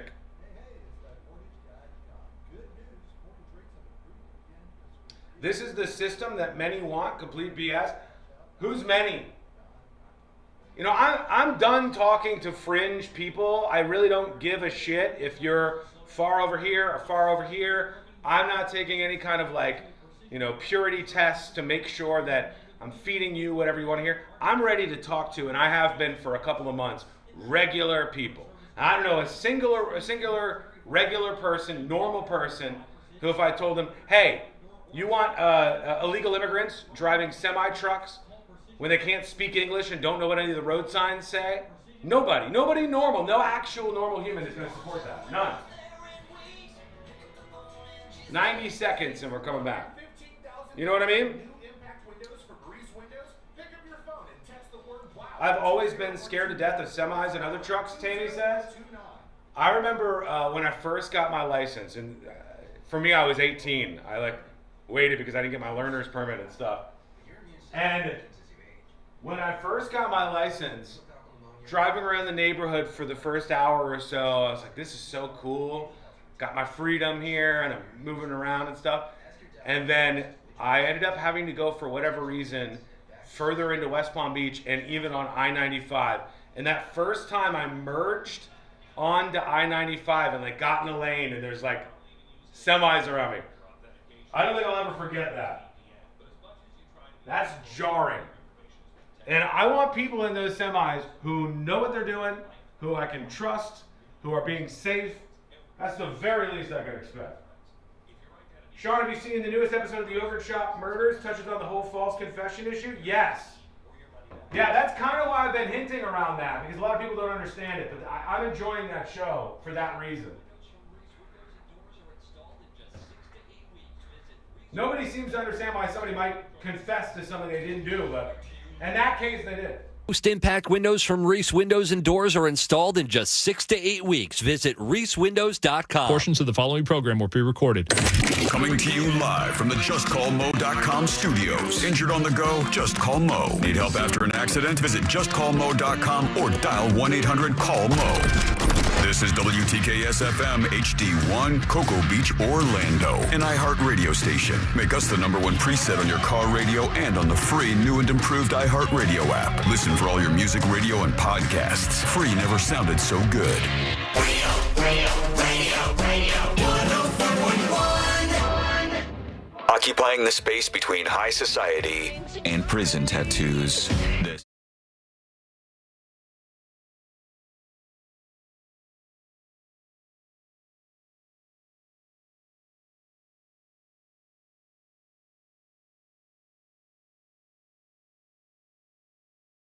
Junkie. Learn more about this show and everything you can expect each day on it over on the website, which is at thenewsjunkie.com. You can even subscribe to the podcast for free on the website. We'll get to you and your feedback in just a moment. A shout out here, call out, really. Something that I want. I'm working on a video that I'll probably drop later today on YouTube and Facebook about this semi-truck driver who did the U-turn on the turnpike. And this guy's backstory being so crazy to me. But I was kind of spawned into this direction by some of your feedback yesterday. And I love to get from you truckers out there. If you don't mind, I'd love for you to take part in this. I'd love a little bit of help. If you're a trucker and you're listening to the show, I'd love a video dispatch. And I'm going to use some of these in the video that I make with you telling me what is happening in the world of trucking with some of these other people that you're seeing out there. A lot of people are saying they're seeing a lot of the Indian drivers, a lot of drivers who may be in the country illegally, a lot of the people who are in similar circumstances to this dude who just hung a U-turn on the turnpike and killed 3 people. And so I'd love that insight. So make a video dispatch. Tell me your experiences. Tell me what kind of stuff you've seen. Tell me your fears about this stuff and your thoughts. Send a video dispatch in today. I probably won't play them back on the show, but I'll put them in that video that I do a little bit later on, because this story just keeps getting crazier and crazier. The guy behind the wheel of this semi truck that, again, if you've not driven down the turnpike, if you've not been familiar with this road, you don't do a U-turn. Nobody does a U-turn on the turnpike, save for like only emergency use. Official, yeah. And yeah, like they have there's a signs giant and stuff. sign to remind you that. Yeah, like everybody in the world knows who drives on the turnpike. You literally don't do a U-turn. You especially don't do a U-turn in the semi-truck from the right lane, completely blocking every single lane of traffic on the turnpike. That's what this guy did. And when he did it, a van smashes right into the side of the car and 3 people died because of this guy's actions. The backstory on this dude is insane to me. This is why I want to hear from more of these truckers if this is a bigger issue that you're seeing. The backstory on this Harjinder Singh guy goes like this. In 2018, he comes over allegedly from India, and he makes his way illegally over the border from Mexico into California. So he sneaks illegally into the United States of America from Mexico over into California, and he's apprehended by the Border Patrol. It's the Trump administration at this time. The Trump administration says, let's start deportation proceedings, and that whole process starts to send him back to India, where he's from. In the middle of that process, he says, you can't send me back to India. I'm in fear for my life. If you send me back to India, I feel like I'm going to be killed. And that is like saying the magic words in so many ways. That triggers, and many people who do this understands that this is going to be the outcome. It triggers an asylum process that can drag on for a very, very long time. So he does that in 2018. It starts the asylum process, which probably would have led to him, likely being sent home at some point in time. And a couple years later, he applies, this guy who crashed a semi-truck or caused this incident that led to 3 people dying, Harjinder Singh. This guy says, I'd like a work permit. So he's in the United States illegally. He's waiting for his asylum proceedings to take place. And he said, I want a work permit. The Trump administration says, absolutely not. We're not giving you a work permit. That's not happening right now. He goes quiet again. New administration comes in. Biden goes into the White House. He applies again for a work permit and is granted a work permit in the United States of America. Then he goes to the... Quickly, he's not granted the work permit by the actual presidential administration.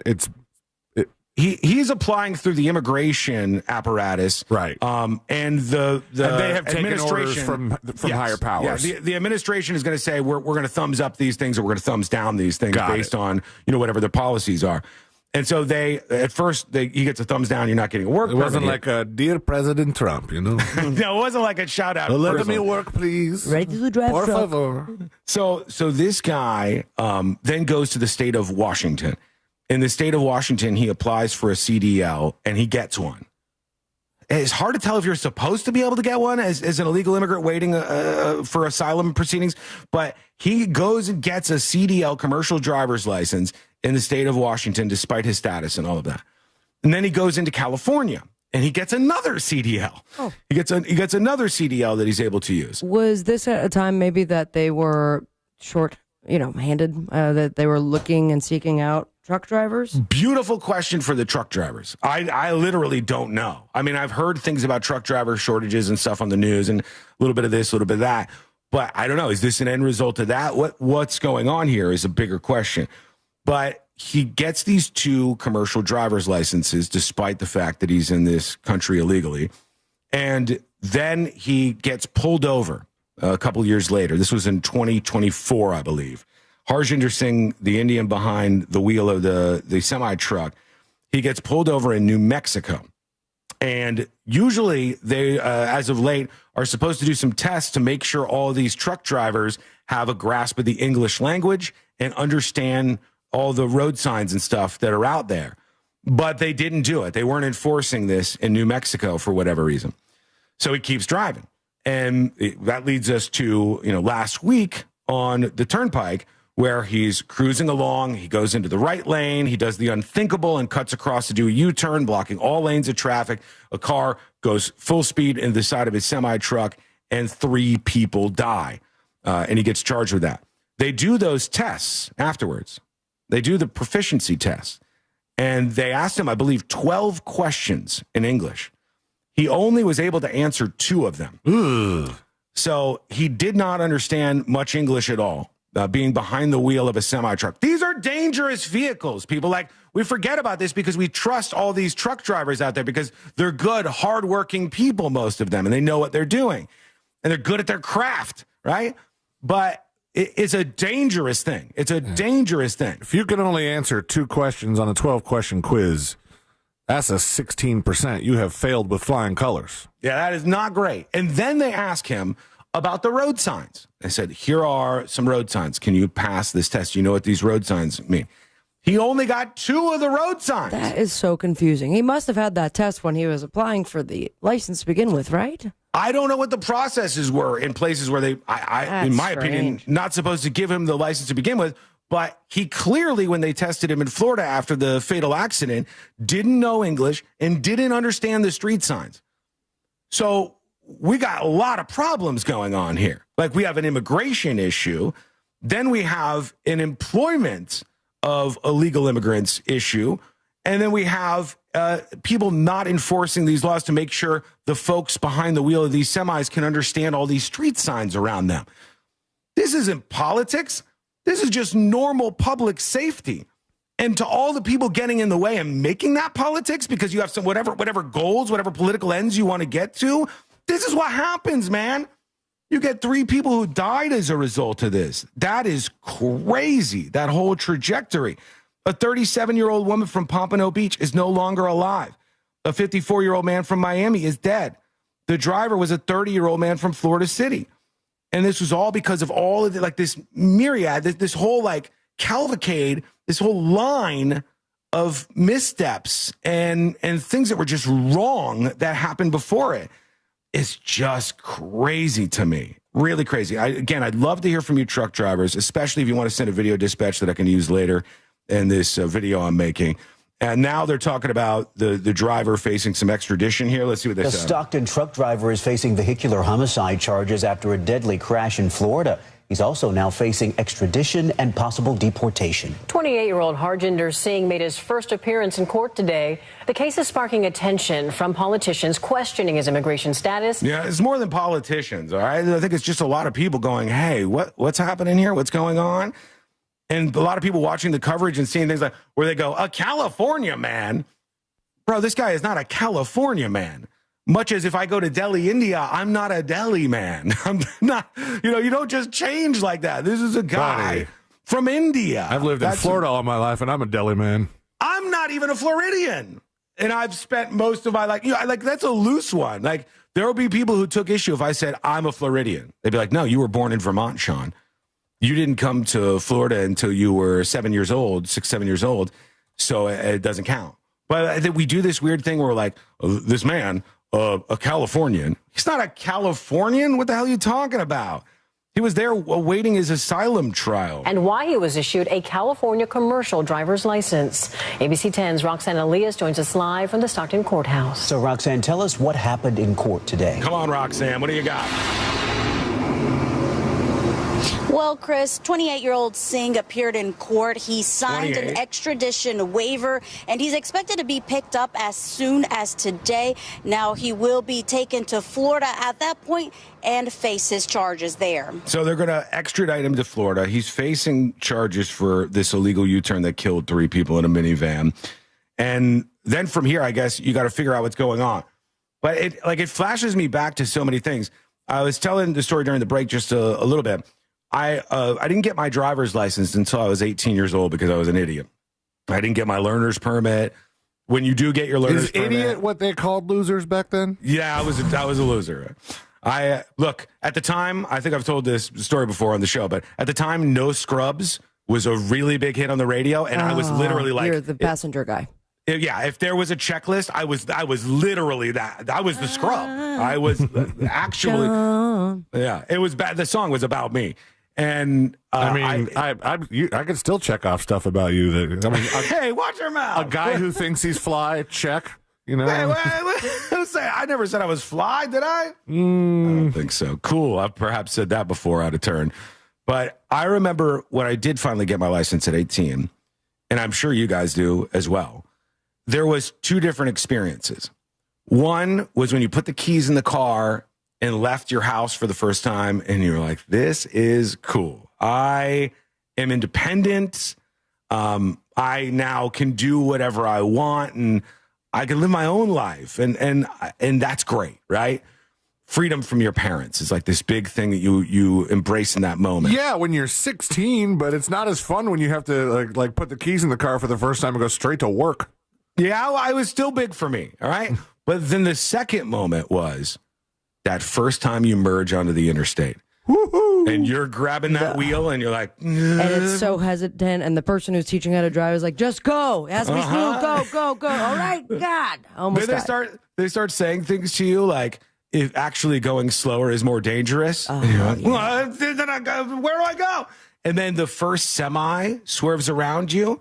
Like, these things are things that land with you that you remember being scared of. And eventually you become chill about all these semi trucks around you on the road. Because, as I said, we trust these great truck drivers that are spanning the United States of America. We trust that they know what they're doing. We trust that they're competent, that they can speak the language, that they can read the signs, they can do all of these things. We trust the system. But in this case, man, those three people sure were let down by a lot of systems.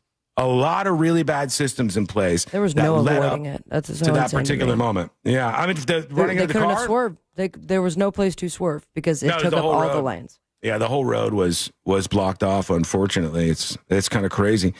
Sean on YouTube says, my son is 15 and has no desire for a license, it seems. We keep trying to push him. He's not alone. I hear that is a little more common these days. AJ Soup says, I did fine merging onto the interstate for the first time, but my driver's ed partner put the driver's ed car in the ditch. Oh, no. That's an embarrassing moment. You don't want that. A lot of other people chiming in on this, and we'll take your dispatches and, of course, your emails. But let's get judgy. Here we go. It's time to go to a baseball game, friends. Sports, baby. Rite of passage, more so even maybe than driving your car for the first time. And at this baseball game, a young kid jumped out of the stands and ran on the field. Okay. How young? I mean, I think I'm bad at this, but I would say like maybe not even a teenager. 12?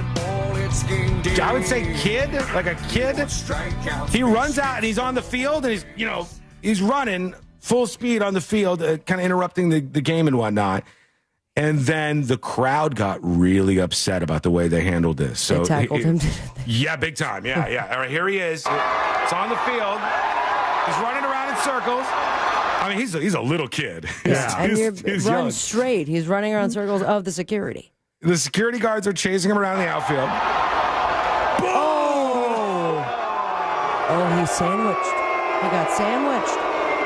The one security guard tackles this little kid on the field. That was so unnecessary. The audience immediately was like, no.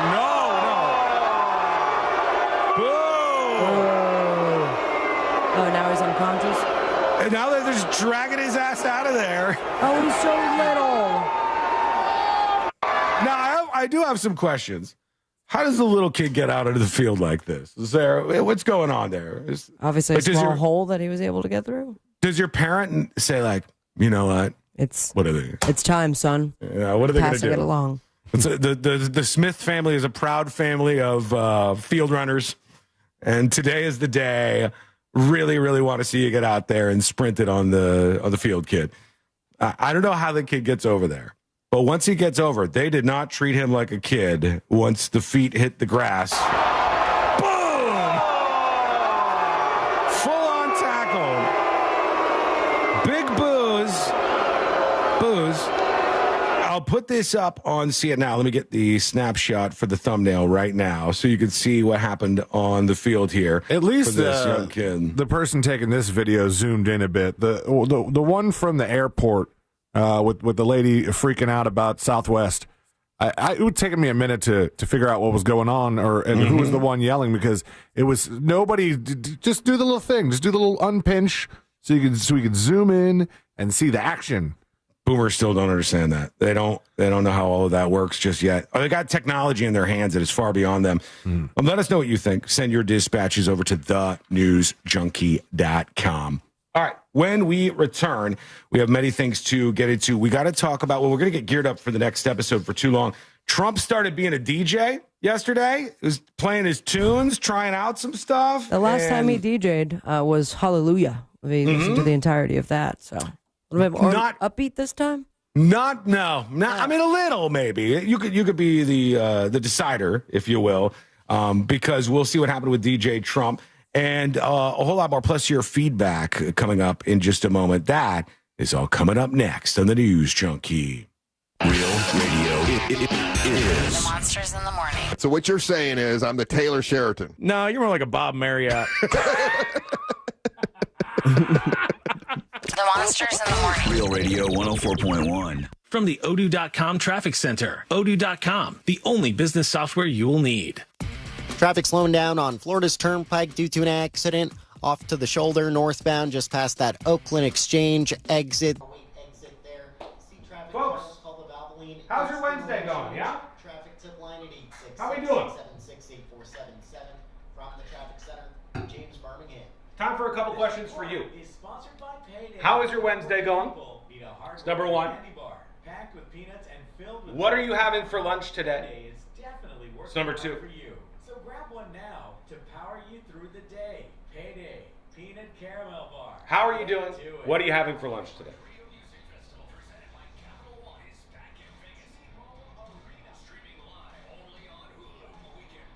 I had every intention of cutting the grass today, but ...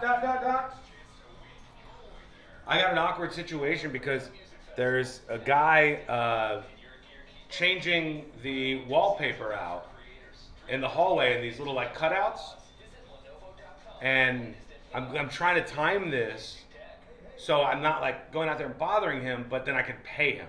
You know what I mean? I'm juggling that at the moment. I was making side money back in the day doing CDL tests for people that looked like me. I would do the driving test for them wearing a big hat and sunglasses. Please tell me that's fake.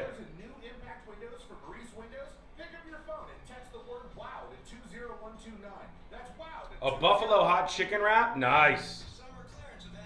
I brought a big ass burger from home. Need to buy something to pair with it. Now, Dino Nuggies? Ground beef and sweet potatoes? Ooh, Lewis. Ground beef and sweet potatoes. Interesting.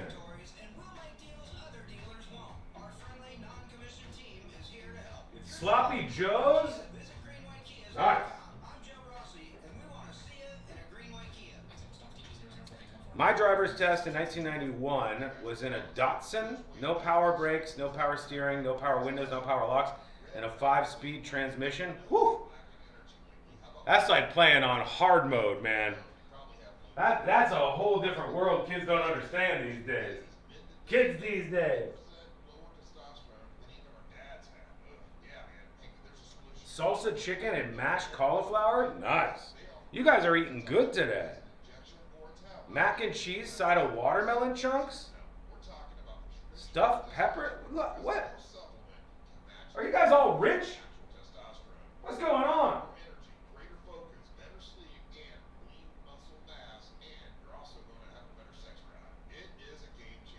I want to play these clips of Trump testing out the new speaker system at the White House. He's playing his jams and he's like, you know, rocking out at the White House as he's playing his song. If you were at a party and somebody took over the DJ, who would be worse than Trump? Because I think even if you like Trump, you got like his playlist kind of blows. His playlist is like Proud to be an American, Lee Greenwood, YMCA, The Village People, a lot of Elvis. It's kind of a nightmare playlist for like a cool party. Who would be the worst at that though? Would Biden, if like Biden came out, would he be a better DJ? JD Vance would be worse? I don't know. I think JD Vance probably has a better playlist. 2 minutes and 30 seconds. Candace Owens? Candace Owens strikes me as a person who listens to silence while they're driving. That's what she strikes me as.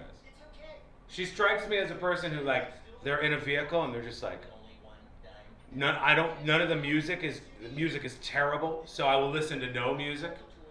Just silence. Just driving down the road. That's what I get. Matt Lauer? C-Lane, it would be all Dave Matthews? Poor guy. He wears that Dave Matthews around his neck. Sabi, it would be all Beyonce. A road trip with Candace Owens would be hell. Yeah, that's kind of a nightmare motivation. Everything you said, it would be like, you'd go, God, look at the sunset coming up over the dashboard of the car. It's kind of beautiful to take a look at. And she'd go, yeah. You know where the sunset comes from. Let me tell you about the Jews. Everything you bring up, you'd be like, you know, it's nice we're driving in a safe car with those side airbags. You know who came up with the side airbags? Jews. Side note, I really hope the wallpaper guy is not Jewish.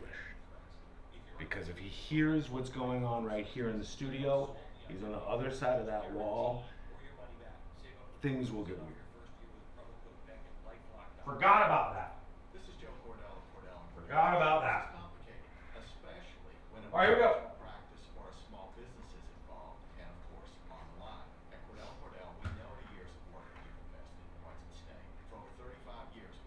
When a professional practice or a small business is involved, and of course, on the line. At Cordell & Cordell, we know the years of work that you've invested and what's at stake. For over 35 years, we've helped guide doctors, lawyers, and business owners through the complex process to protect their businesses that they've spent their lives building. Call Cordell & Cordell today because your business is more than a job, it's your legacy. Orlando, Florida. Joseph Cordell, licensed in Missouri and Illinois. CordellCordell.com. There's a vile sickness in Abbottstown. You must excise it. Dig into the deep earth and cut it out. From iHeart Podcasts and Grim and Mild from Erin Mankey, this is Havoc Town, a new fiction podcast set in the Bridgewater audio universe. Listen to Havoc Town on America's #1 podcast network, iHeart. Follow Havoc Town and start listening on the free iHeartRadio app today.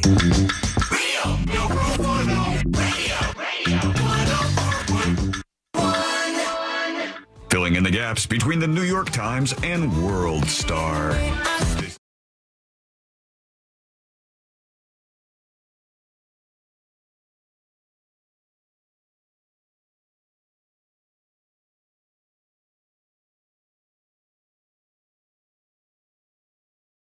Three best friends you never knew you had. Thanks for being on board. We do appreciate that. This show's called The News Junkie, and you can learn more on the website, which is not going to shock you to learn. It's at thenewsjunkie.com. DJ Trump at the White House trying out his new speaker system. It was blasting all the speakers at the White House, and there was a couple of news outlets out there, and Trump just kept going like, all right, let's try the new speakers in the Rose Garden. And they would blast one of his songs, and he'd go out there and be like, yeah, all right, okay. I wonder what speaker company got that deal. Yeah, it's a gig. Expensive. American speakers. Damn right. Patriot speakers. Even if you were a very, very much MAGA-aligned individual, I think if you're being honest with yourself, Trump is a nightmare DJ at your party. Trump is like, if you look over and you're like, Trump has the phone, he's playing all the songs, he's the one controlling the playlist right now. Jesus. Or like if you were at the bar and you guys like, guys, Trump just loaded $50 into the touch tunes. Yeah, and we gotta go. 12 he of skips those. every song. He does play it now every damn time. And it's Ave Maria on repeat for some reason. Because if you gave Trump a 50-song playlist, he would give you back 10 songs. I think he just the same songs over and over and over again. Whereas there would be other people who, if I looked over and I'm like, they're in charge of the jukebox. I thought, like, if you think about the most nightmare person to be in charge of the jukebox, who is it? And some people were like, oh, J.D. Vance. I feel like J.D. Vance probably has a better playlist. I mean, I don't know. Maybe he doesn't, but Trump's bopping outside of the White House, and there are no surprises. Like, here he is listening to his music. So turn it up. Turn it up. He's outside the White House bopping.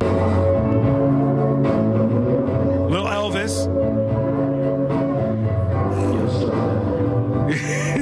He's doing a little fist pump thing. Oh, yeah. So he's popping his head out like, what does this sound like? What's our new sound system sound like? Here's another one. Celine will love this. It's just a big, big surprise here. Nobody will ever see this coming.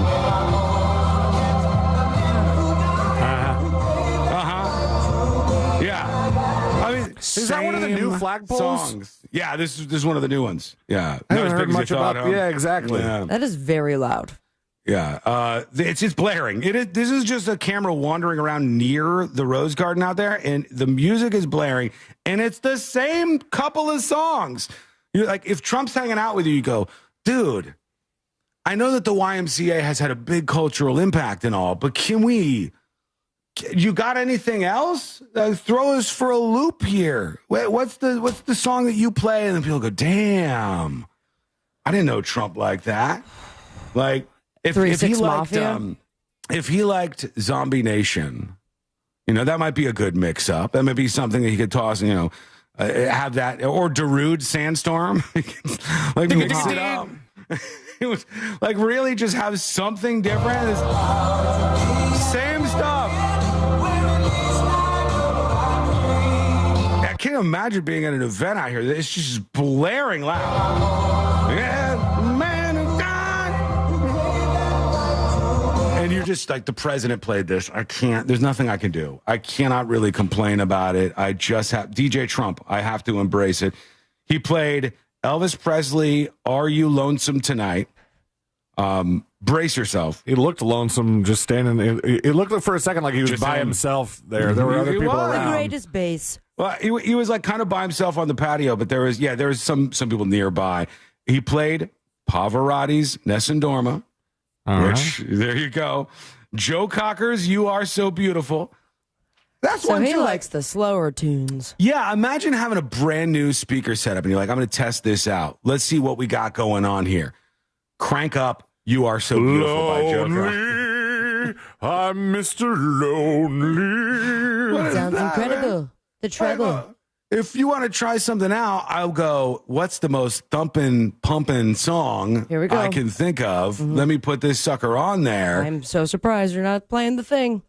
I don't know what you're talking about. I mean, if I was to just pick something, that would just be hip, cool, the Lost Boys, and really bring home the party routine. Would it be Skrillex? Yes. There it is.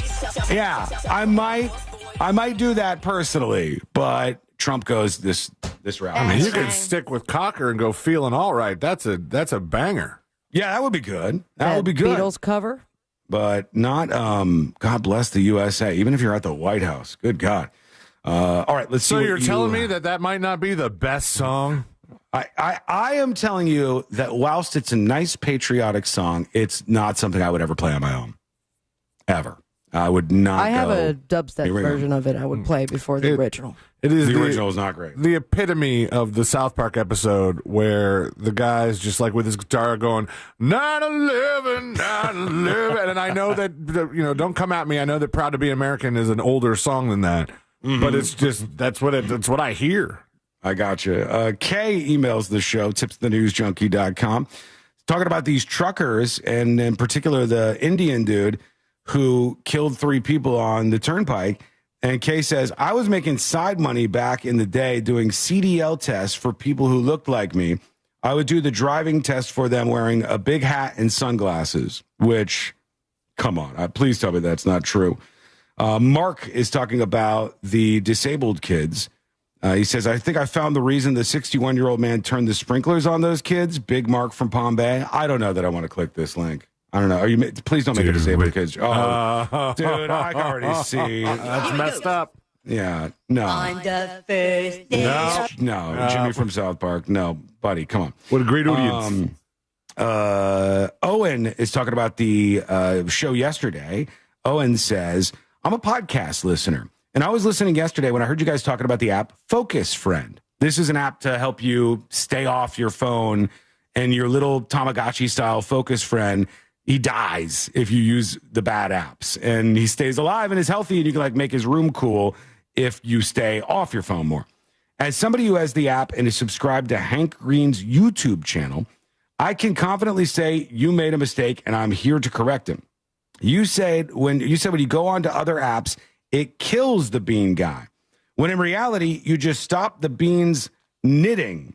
It loves to knit because it gets distracted by the user's phone. I just wanted to catch you up. I love you. Thank you, Owen, for the correction. Appreciate that. He says you don't murder him, which might be a better use of the app, but you stop him from knitting, and so he becomes he's upset. The little bean man becomes upset. What happens when you flick him? I don't know. You'll have to try. Some of them get upset. Some of them kind of like it. We'll see. All right, when we come back, the next episode with Sabrina. What's coming up on the next episode? What's coming up on the next episode? Chris Martin breaks silence after the kiss cam that broke the internet and that CEO's marriage. The FCC won't let Eminem be, and the FTC won't let ticket bots be. And now they're getting sued. Plus, put your best bow tie on and grab your talking toilet. We're going to Coney Island. All that and so much more coming up on the next episode. And that is coming up next on the News Junkie. Coming up tonight on Real Radio at 7, it's a corporate time with Tom and Dan, brought to you by Gringos Locos and Modern Plumbing Industries. At 8 p.m., it's Good Sauce with Ross and Joel. At 9, it's Real Laughs, followed by Real Music Weekends at 10 on Real Radio 104.1 and on your free iHeartRadio app. This weather report is brought to you by Mills Air. I'm Fox 35 Storm Team meteorologist Jessica Dobson with a check of your Central Florida forecast. And for our Wednesday, we are going to be expecting just a couple of hit and miss showers and maybe a rumble of thunder or two. Only a 30% chance of rain, mostly around lunchtime and into the afternoon hours. We'll dry things out. Hey, Bob. Hey, Bob. Hey, Bob. This report is sponsored by Rasmussen University. At Rasmussen University, we Hey, buddy. offer a full suite of nursing programs from pre-licensure to doctoral, online and on campus. Programs vary by campus. How are you? It's happening this Saturday. Before the comedy show, before I leave, my wife will be leaving the house and leaving me with the baby and going to get her haircut. You almost said abandoning me. 3.5 hours. And that's a lot of quality time there. Why do the ladies... Breaking news, Israel has begun its siege on Gaza City. Take that time back. Not sure Make a trip to Hammer and Nails Grooming for Guys. what kind of structures we got left there, but yeah. Sit down, you have a drink, you relax while they take care of you. They pamper you. Hello, Ryan. Pristine haircut. Hello, one hell of a punk rock show. Hey, everybody. This is Behind the Scenes. We are live, real time on the show. We're in a commercial break, but that's when we spend a little bit of time together. Israel is a big bully, says Cosidius. I mean, at some point, you have to reach what any normal person would consider the law of diminishing returns. Okay? And if your ideas are that as Israel, you're going to make them pay so hard for the October attacks that they'll think twice about this and never do this again. Okay. The game of whack-a-mole doesn't have an ending. You don't go, damn, that was it. The final Hamas dude. That was it. The final Hamas dude. It's over. Thanks, folks. Enjoy your lives. Peace is upon us. That doesn't happen. So at some point you have to go like, okay, let's stop doing this. At some point, you're really assisting them in recruiting more and more of the people who want to do this over and over again. Hello?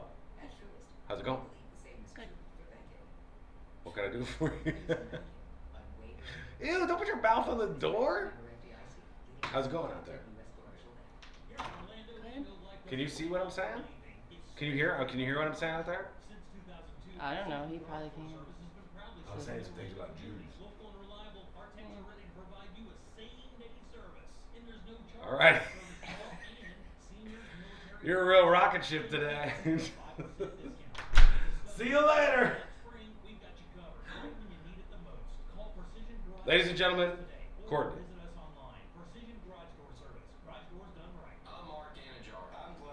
retaliating for October 7th is bullying. Well, I mean, at some point, like, yeah, the aggression does switch.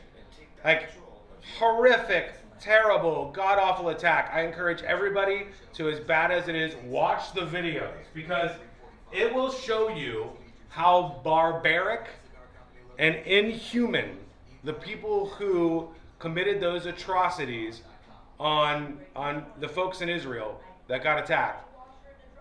It'll show you just how bad they actually are.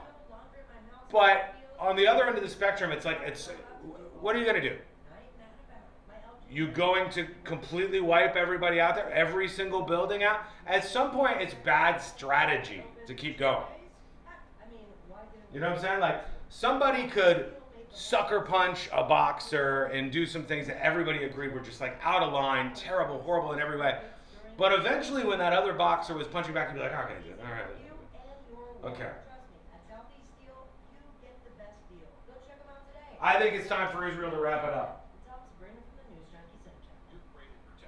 I absolutely defend them. If I could push a button, and I still would, and I forever will, if I could push a button to kill all of the Houthis, I'd push it. If I could push a button to kill all of Hamas, I would do it. I don't think these people are compatible with freedom, democracy, and any Western ideas in the world. Don't care about them at all. But you have to think about, like, how do you move forward?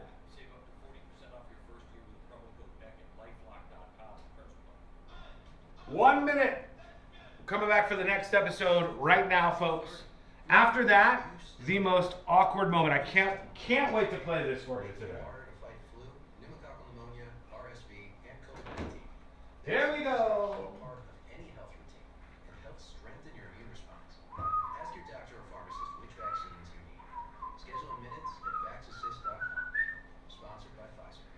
Let's do it.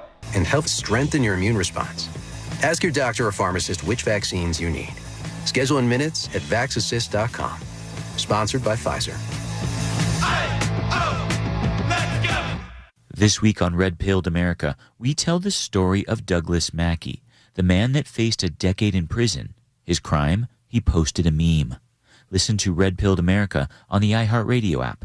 That's Red Pilled America, a storytelling show. Real Radio is on Instagram at Real Radio 1041. Sponsored by the law offices of Anajar and Levine Accident Attorneys. Call the law offices of Anajar and Levine at 1-800-747-FREE. That's 1-800-747-3733.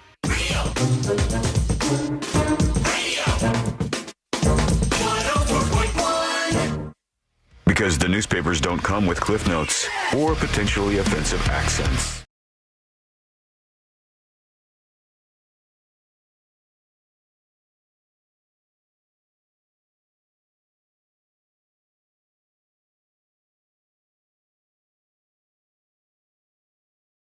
Things happening in the world of entertainment and beyond. I can't believe we haven't had any more of these WNBA sex toy tossing incidents. Cut off. What happened with that? Wait, is it not relevant anymore? Because I may have thought something for the show on Saturday. Is it because people were getting arrested? Is there like a break in the WNBA action right now? Something that you brought to my house over the weekend? Maybe not. Did she throw a sex toy at your house, WNBA style? There were some things that were found that people were like, where did these come from? Sabrina. And, I was like, did you see that Sabrina was here? And they're like, oh, say no more. Was it a sex toy? Is that what it was? I don't know. It's not a sex toy. Okay. Unless you're a mouse. All right. Okay. I need 100 more mice, please. Let's get into it. Here we go. Let's do the next episode. Because there's a lot on TV, and you can't possibly keep up with all of it. Even though you should, because what else are you going to talk about? Nothing. Weather's nice. It's time for the next episode with Sabrina. Hey, smoke weed every day. Hold up. The next episode brought to you by that mortgage guy, Don. Go, Don. He's going to help you out when it comes to refinancing your home, perhaps buying your first dream home, starting a business or a franchise, expanding that business, reverse mortgages, HELOCs, and everything in between. The best part is you're working with someone who's got your back, who's going to pull up the curtain on the mortgage business because he wants you to know how it works. Simple as that. So get the process started today with an expert and a friend that you can trust by going to thatmortgageguydon.com. Don't miss the boat. Compare your quote with thatmortgageguydon.com. 48 years ago, 1977, something went to space. Oh, another Russian dog? No dogs this time. But instead, it was the Voyager 2, an unmanned spacecraft carrying a 12-inch gold-plated phonograph record that scientists hope aliens would find and play and learn about Earth. Did they? We have yet to get any feedback. They should have also brought like a record player for the aliens. That is a good point. They're holding it. Yeah. The record had greetings in 55 languages, nature sounds, and samples of music, including Mozart, Beethoven, and Chuck Berry. Nice. Hell yeah. Give it a little kiss. Come on. Yeah, I don't know if they included that soundbite of him farting in a prostitute's face. No. It happens. We'll see. If you want to get the opposite She certainly wasn't the last, you know. No, by no means. I just wish the footage would have been a little bit better. It's like a fart in your face, but it's not, and you're going to have a good time coming up in just 3 days, my friends. It is the last of the Real Laugh Summer Series in Mount Dora. RealRadio.fm/comedy to get your tickets for a hell of a good time. And a little bit of a teaser that C-Lane just shared. There may or may not be some WNBA references in the show. But for sure, Miguel Colon, Emily Fontano, DK Reinemer, Ken Miller, and friggin' C-Lane are going to be joining me on the stage. We're also gonna have a good booze tasting right beforehand. I'm still trying to work out if I'm going to be able to stay the night because I mentioned it to Ashley. I was like, I could just stay the night there, right? It would be easier than driving home at night. Yeah, of course. And she said, "What? So you could get wasted in Mount Dora?" True. Yeah. And I thought, yes. I mean, considering. Absolutely. We've got whiskey and tequila and moonshine tastings, as well as that saxophone player that's going to be giving you the tunes, and Angel of Boom scratching the ones and twos as well as DJ. I don't know if I trust this moonshine guy. Have you seen him? I have not, Full but I heard you overalls. talking about him this morning. Oh, I mean, his name is Chuck, and his drink is called Purple Jesus. What else do you need to know? If it's in a mason jar, it tastes like purple, and it's fantastic. RealRadio.fm/comedy to get all the information and tickets. Much appreciated. A ticket reselling operation is in big trouble. Ooh. Used a network of fake accounts to bypass Ticketmaster security protocols to grab hundreds of thousands of tickets for big tours like Bruce Springsteen and this gal. Taylor Swift. Taylor Swift is right. And they resold them for millions. And now the FTC, the Federal Trade Commission, alleges the operation used illicit software that masked IP addresses, as well as repurposed credit cards, SIM phone cards, the whole scheme. So are they just after them civilly? Because some of these things sound like you might be breaking the Ticketmaster terms of service. Nobody ever goes to jail, though. Is it kind of like fraud, though? If the FTC's getting involved? Yeah, I mean, it feels that way, but we have not seen, despite all of this insanity, how much it's cost everybody. We've not seen a single actual human being who's gone to jail. But now I got URLs and that's one step closer. They were using guises like totaltickets.com, totallyticks.com, and front rows, as in the flower, ticks.com. Am I wrong about this? I feel like when I was younger, people did go to jail. Like they would catch people scalping tickets outside of a basketball game or a concert, and then and their excuse would be like, "Well, I sold them the Bruce Springsteen tickets at face value, but the envelope that they came in that cost $600." What festival were we talking about recently where we went down the list of all the arrests, and most of the arrests fake merchandise? Were fake merch. That was Rockville. Right. Yeah. And so the guy went back the next day to sell the rest of his fake merch.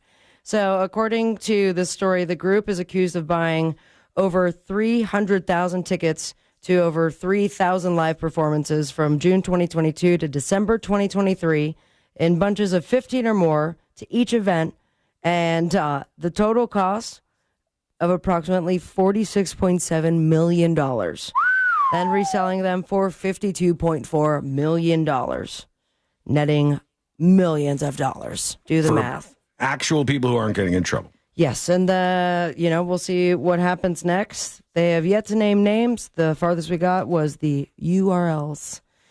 And we'll see how it all goes down. Speaking of naming names, we finally got word back from Chris Martin, to be exact. Oh, yeah, Coldplay. After the Coldplay concert that triggered one of the most notorious scandals of the year for that whole 1.5 weeks, and we moved on. The frontman that for one Coldplay. stuck around a little longer than I thought it really would. did, because we kept seeing more, getting more information on the guy. Yeah. And then as well as the soon-to-be ex-wife, she released a letter that was rather funny. But now he's talking, and he acknowledged the debacle that unfolded last month, and he believes the show must go on after the fact. I sent you the video in the group chat, by the way. All right. This is the latest update. Just be careful out there, you cheaters. All right, here, let's see. Let me get the volume going. Moments when Chris from Coldplay hit pause during their first night in Hull, chiefly bringing up that viral debacle from their Boston gig. Debacle. You've written signs, so I'll take some time to try and read some signs. Gonna read some signs. So then we'll see what happens, okay? First of all, 3 times in 3 months, you were at that Boston gig, okay?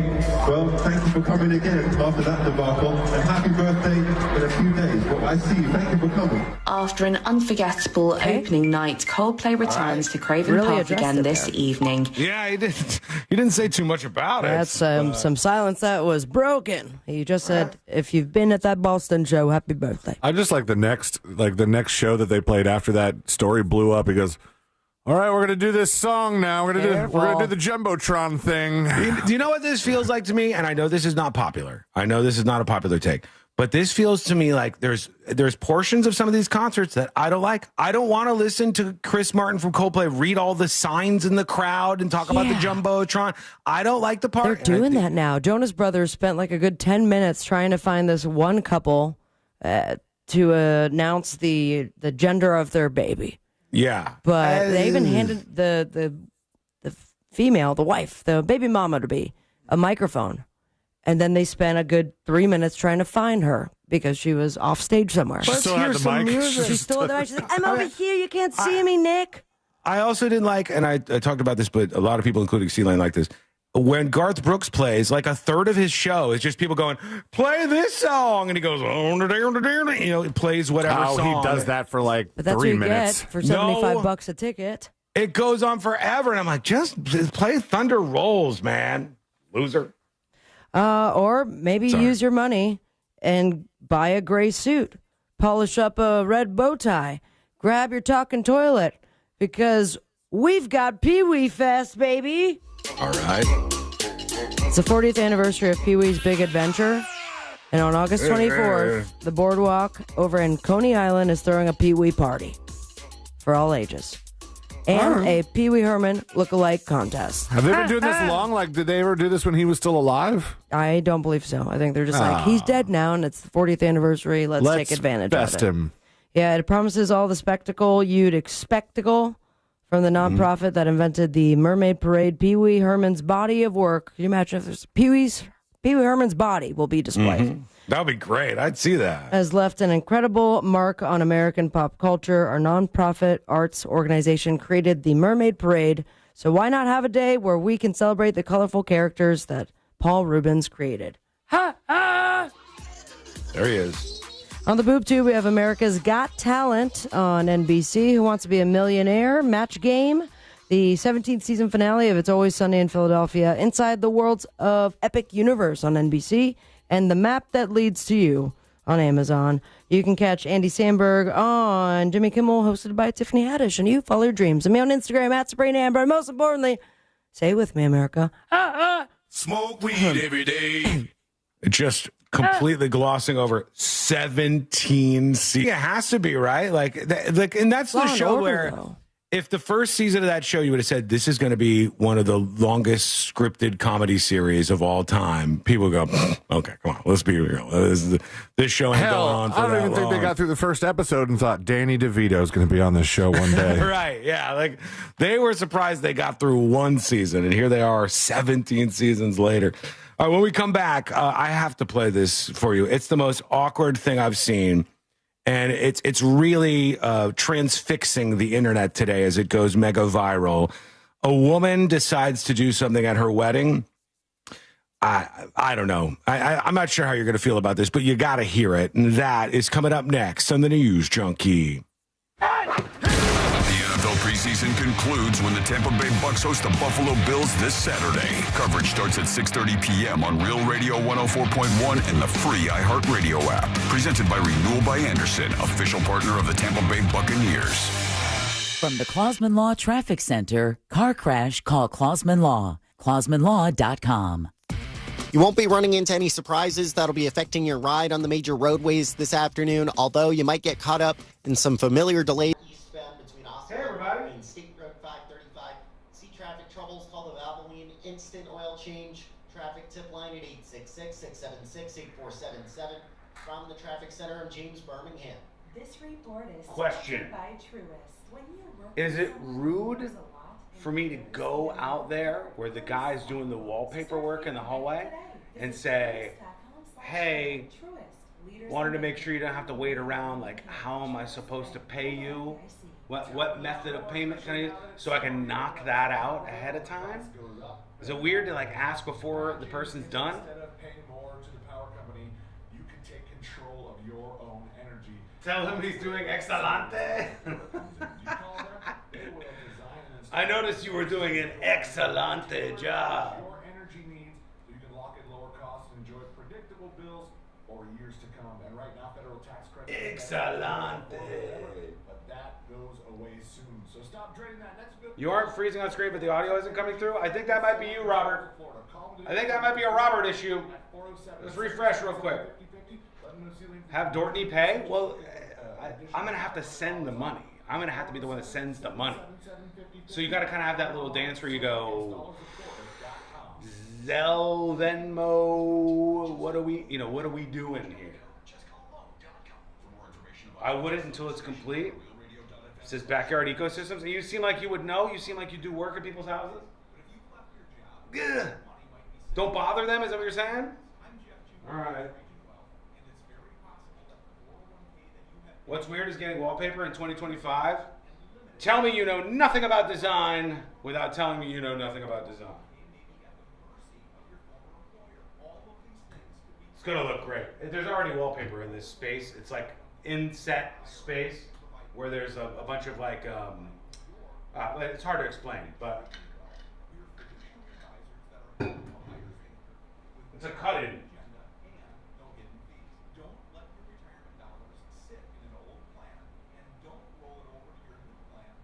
I didn't know wallpaper was still a thing. You probably could have got Ryan Holmes to do it. You guys, how unhip are some of you? I thought that there was like a little more hipness going on in chat. Thinking about selling your home? Well, hold on to your packing tape. The Nickley Group can sell houses faster than 3 minutes and we're coming back live. Get a guaranteed cash. What idiot said that wallpaper is very much in design? I don't know what people think anymore. I don't chase trends that much. Well, I do. I literally do. But it's only weird because you're asking if it's weird. I mean, I don't want to bother people. You know what I mean? But bothering right now in the middle of the job is one thing. I'm going to have to bother after the job if there's like a waiting thing going on. Okay, that's it. Next break I'm doing. It takes a well-managed crew of What's going on? professionals to keep a Girl dinner got and that takes time. Postponed? Okay. And then I got a text from someone. You got a text from who? Someone? I don't know. What'd they say? They said we should hang out soon. I miss you. Nice. What should I say? You should say, let me see that wiener. Oh no, I forgot. Learn how service type is taking your teams to new levels of efficiency. Oh We have psychedelic wallpaper. Huh? It's psychedelic. Did you You're see? wearing a taco shirt. I know. I was gonna wear that other shirt today. Yeah. 90 seconds. It's. I should be like, It's a spam call. Don't let them know your number's real. Oh wait. Oh no. Since I got a new phone, it is. I do know the person. You do? Yeah. Oh. Because it Well, didn't. if you would have said like, let me see your wiener. It didn't save some of my contacts when we got the new phone. Oh really? Yeah. All right. Never mind. Okay. See you later. Good chat. Yeah. She's on fire today, folks. She's knocking them dead. Wow. What? Yeah, I'm not making fun of you. Was I? She gave me a look.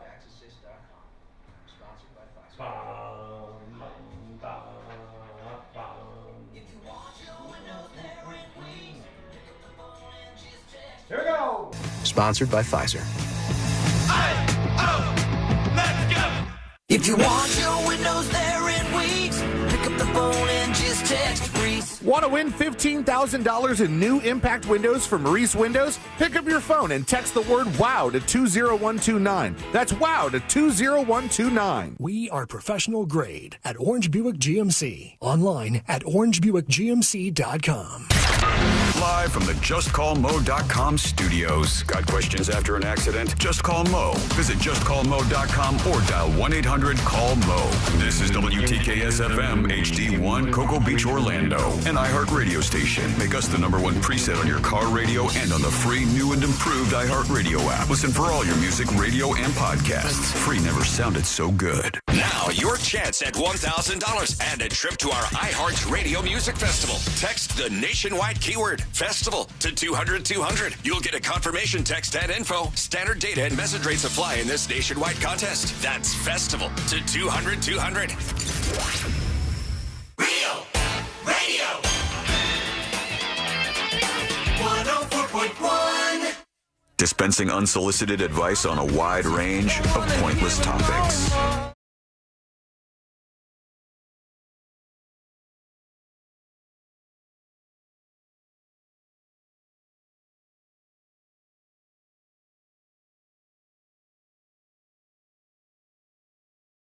This is probably a big, giant red flag for most of you, but you're going to hear a moment in time that really should be preserved. There's a Radio Hall of Fame somewhere, and like some of this should just be rolled over and just dropped off to them. Maybe the internet version of that. Maybe the main character syndrome Hall of Fame could really have some of this on display. It's a lot. There is a wedding video that is going mega viral in all sorts of sources today. I see this all over the place. Every time I see it, honestly, it just makes me more and more uncomfortable. But I wanted to share it with you guys. It's a Vegas bride who wanted to surprise her husband. And her husband is like the opposite of her. She's main character, very, very extrovert type person, willing to be the center and the spotlight of the action. And he's like, not that guy, right? He doesn't want to do that. So let me just bring you there and you can give me your reaction to this, because boy, was it a thing. Here goes nothing. Let me bring this up. I love this video. Do you see this lady? That's so bad. All right. This lady. It's so great. She's already left the, I don't know, what do you call it? Altar? Like, the altar, yeah. She's left the altar, and she's walked past the guy who's like overseeing things here, master of ceremonies or whatever. In Vegas. In Vegas, yeah. And she's singing a little Elvis jam to her man, and like it doesn't go the way she wanted to. How about what? I'll leave it for the fun reveal. Okay, let's see. All right, she's moving around now.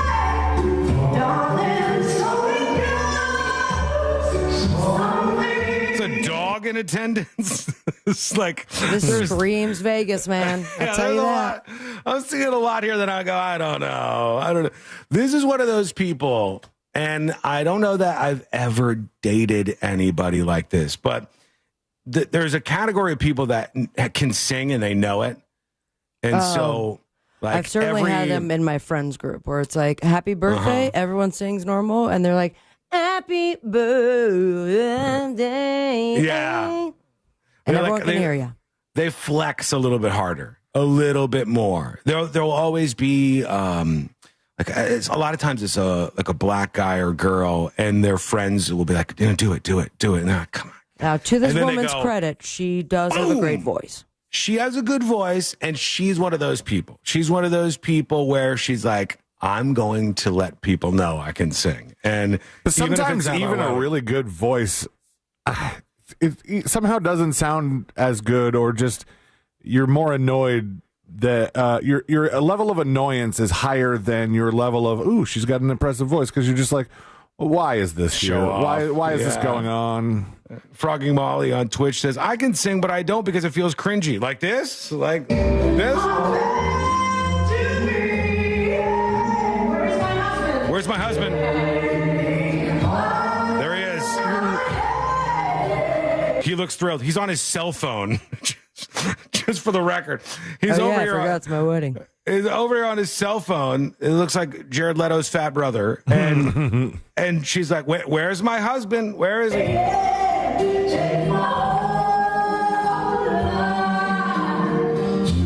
Buddy, this is going to go on for a while. And the reveal. Elvis is up there with her.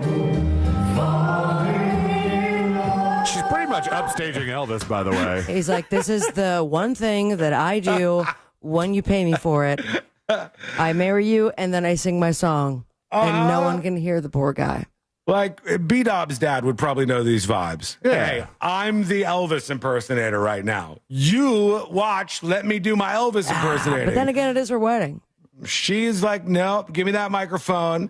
I'm going to sing to him. And this man, he looks like he is so disinterested in being at this event and getting married. And like, it almost looks like they should just throw some random person at this. Let's bring somebody over.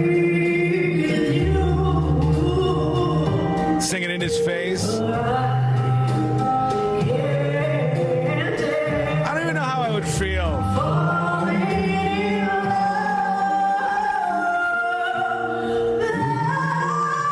I mean, she's good, though. I can't do it. I would be at this like crossroads of that's super impressive, babe, and also light me on fire. I can't wait to spend the rest of my vacation here with you. I mean, life. What are we doing right now? You feel for this guy until you read how long that they've been together. How long? 12 years. They've been together for 12 years.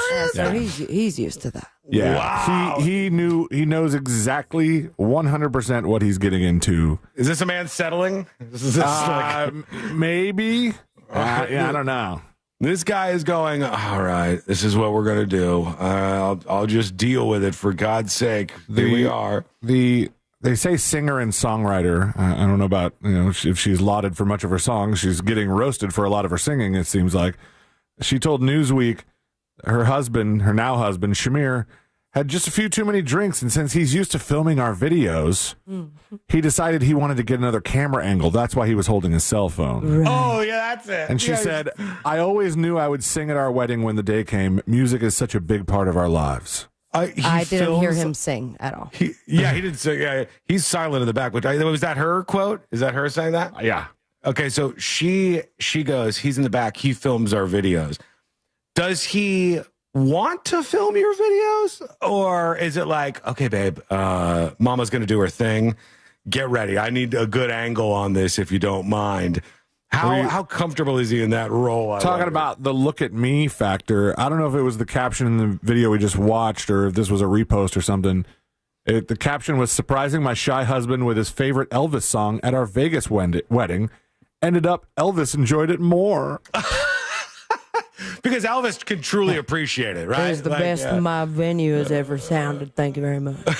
Elvis gets it. My husband, I don't even know why I'm doing all of this.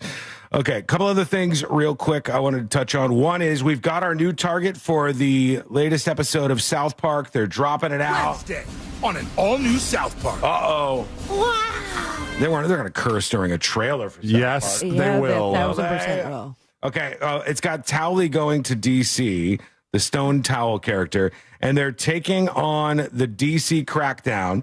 Tally is in D.C. as all the tanks. There's tanks rolling through by the White House. So they've turned their attention now. Boy, do they have plenty of things to focus on for the new season of South Park. Yeah, quick flip. I mean, they just sent the troops out there last week. They're in the business of quick flipping it, I guess, over at South Park. And now the new episode is going to be focused on that. You're a towel. We'll see how it goes. We'll see how that plays out. I'm seeing a lot of people talk about this movie. And good for this movie in one way. What does this mean for the rest of the world? That's a different question that I have for you. This is a micro-budget horror film. It's a movie called Good Boy.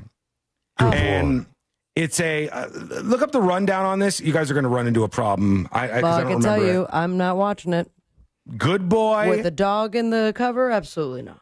You're going to have to look up Good Boy 2025 because there's a lot of other Good Boys. Good Boy 2025. But this is a micro-budget horror movie from a dog's perspective. Ew. And the movie is, I believe, you guys can correct me if I'm wrong about this, but I think the movie is like filmed from the dog's perspective, yes. And the dog kind of what does it say? I don't want to. I just sent you the wiki page, but Okay. supernatural horror film. And following the death of a family member, Todd relocates with his dog Indy to an old rural farmhouse once owned by his grandfather. Although the house is rumored to be haunted, Todd ignores the warnings. Classic Todd. However, Indy begins to see disturbing supernatural presences throughout the home and entities invisible to humans, but all too real to that dog. And it's Good all Boy, in the perspective of Indy the dog. Yeah, it's from the dog's perspective, a horror movie where that the house is haunted and all of that good stuff. Very, very small budget. Excuse me. Very, very small budget to pull this off. Very, very small movie too. The movie is barely a movie. It's only 72 minutes long. Also, what but was it's the budget? I don't know, but they called it a micro budget, which usually means maybe $1 million if you're lucky, maybe a couple of mil at the but most. really good at foreplay. It means that it does not necessarily have a promotional budget behind it. I'm not saying budget on the wiki page. I am seeing what award they've already won. Oh, they already won stuff? Howl of Fame Award at South by Southwest this year for On best account of the dog. best canine performance. Okay. All right. Well, I mean, the thing about this that's so crazy to me is one of the reasons Good Boy, this horror movie from the perspective of a dog, Courtney found this the moment they started hinting out any press about this. She goes, this is interesting. It's got a dog, but the dog is the one who we see this horror movie through the perspective of. That seems semi-unique. And I go, yeah, I'd watch that. All of the promotion has been people online. It's massive Google spikes for this too. Does the dog in Good Boy die? Yeah. Interesting. Yeah. Does the dog in Good Boy die? And literally everybody is like, I will make my decision on whether or not I go see this horror movie based on the fact that does the dog in the movie die or not? And I've seen this for the last several days online with people talking about this. And people speculating. Well, does it? The dog survived. And I go, isn't it weird? Now, I love dogs. I love animals. I love Lady. I love all my pets. I love them. But isn't it I thought you were weird gonna say that ladies for a second? It just sounded out of place. I do love ladies too. Just one of them. I love animals, and I don't want animals getting hurt.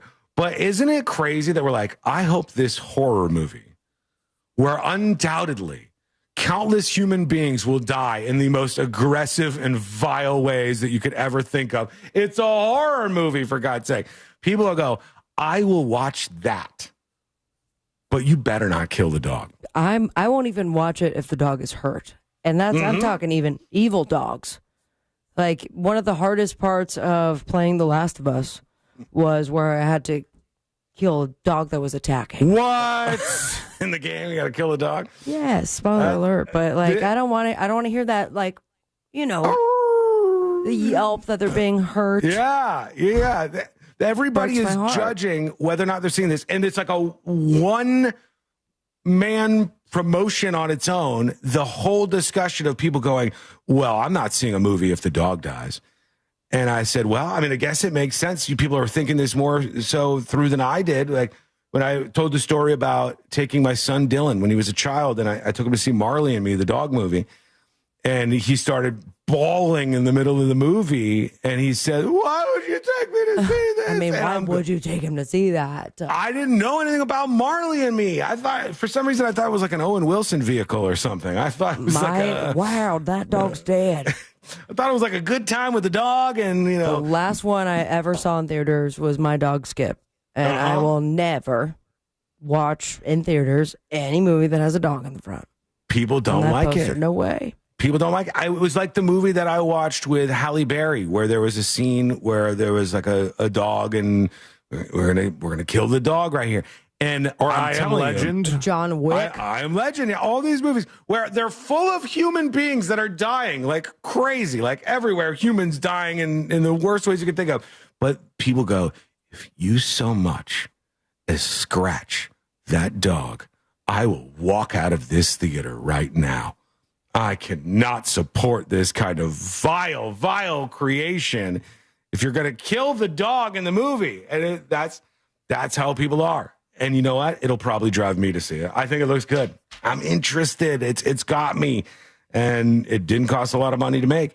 Some of you people saying you saw this already. It could be. Somebody else saying saddest movie of all time, Marley and Me. No, come on. That's not the saddest movie Marley of all time. Marley and Me is very sad. It's sad. Kids cry, apparently. Kids cry. It's sad. But it's not the saddest movie of all time. Okay, name the saddest movie of all time. What's the Tom Hanks AIDS one? Philadelphia? AIDS? Philadelphia's pretty sad. Yeah. Forrest Gump, he got AIDS too. Well, she got AIDS. Yeah. I mean, you could go into that. Probably some theories that you could float around there if you really wanted to.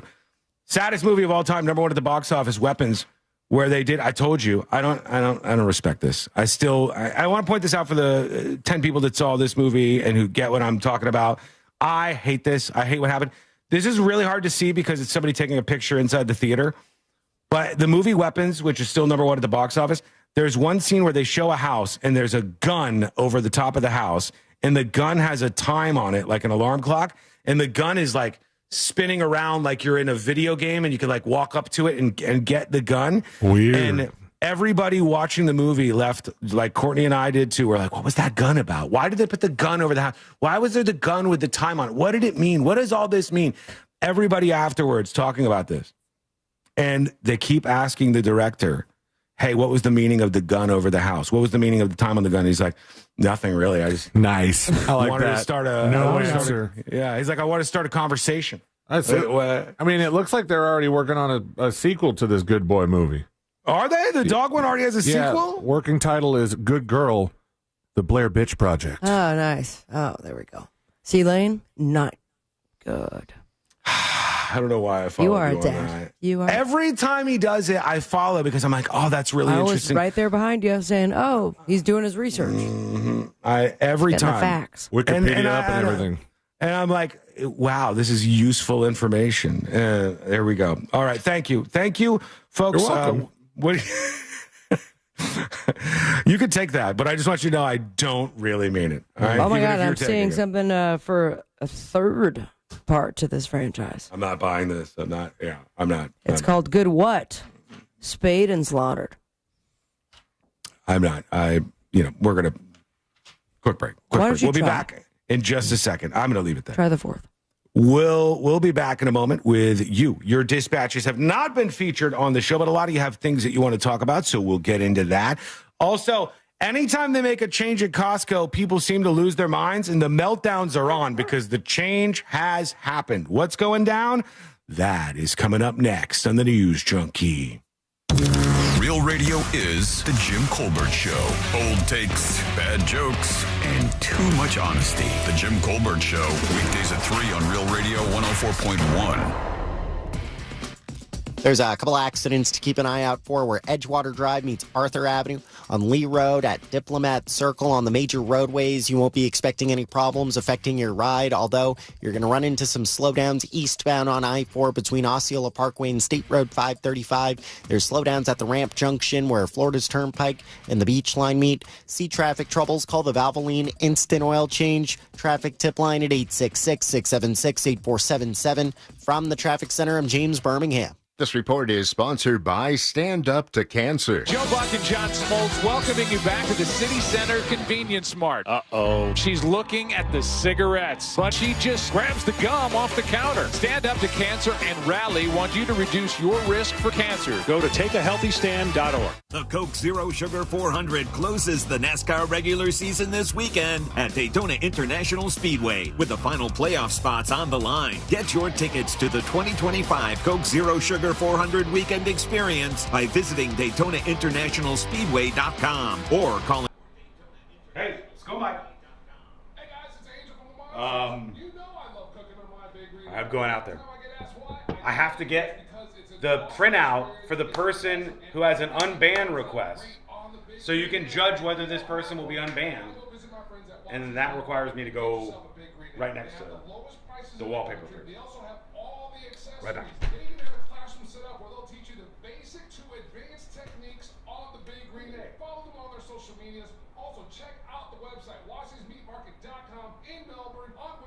It's Wassey's Meat Market. Man, trouble in the bedroom? Not anymore. Premier Men's Medical Center restores your sex life in just one visit. Their painless breakthrough treatments eliminate erectile dysfunction and PE. Here's a specialist in men's health. I'm Dr. Simovitz at Viagra or Cialis. Now, Premier Men's He's in the bathroom. offers the most effective. He's done. He's in the bathroom. PE with men lasting longer than ever. Oh boy. Patients see instant results on their first visit. Premier Men's Medical Center's breakthrough treatments. Okay. I learned nothing there. I learned absolutely nothing. Unban request. This says 2-year request for YouTube reinstatement. You decide. Yes or no, thumbs up, thumbs down. If this person is reinstated, if they come back, or if they stay banned. Unban request. Hello, Sean. Been a long-time listener, and a couple of years ago, I was banned from Twitch and YouTube for something that is 2 years old that I didn't do. Here's my name and email. You guys were awesome in Mount Dora this last time, and as always, I continue to listen. By the way, I'm moving to South Florida, and it's really odd to hear you on the radio at 3 o'clock in the afternoon listening to 92.1. I hope we can get this straightened out. Thanks again. Vegas Amy. Says nothing here about the original infraction, really. Only that it says, I was banned from Twitch and YouTube for something that is 2 years old and that I didn't do. I feel like I need more info. There's a lot of like nice things. You know what I mean? There's a lot of like fluff. You guys were awesome. Really like this. Really supporting you. Those things are good. And then I hope we can get this straightened out. Is attempting to fix things. But what was the alleged infraction? Banned since he's already there. Let him back on YouTube if you want. Good people. It's Amy K. It's not Amy K like Amy Caulfield, guys.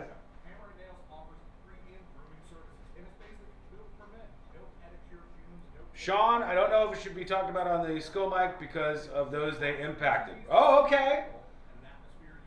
Okay, so there's a reason here. There's a backstory. I'm willing to air some of this out. I don't want to bother other people that may have been affected by this, but it sounds like this person was banned for a good reason. So, yes or no? Yes or no? Bring this person back, yes or no?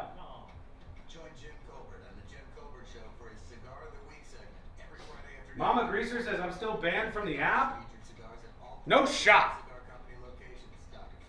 I do not believe you're not. There's like 2 people who are banned from the app. You are not. There's no way you're banned from the app. Okay, there's a new move that's going on where one platform says I would like them unbanned, but on the other platform, like, you can't say, give us Barabbas, and here's what I want. I want you to unban this person, but only on the other platform I'm not on. Unban Chaos Now? Unban? No? I can't dispatch more or get in chat? There must be something going on, because was there a reason why you would have been banned? I'm telling you, I think there's only 2 people who are banned for like repeated spamming and stuff.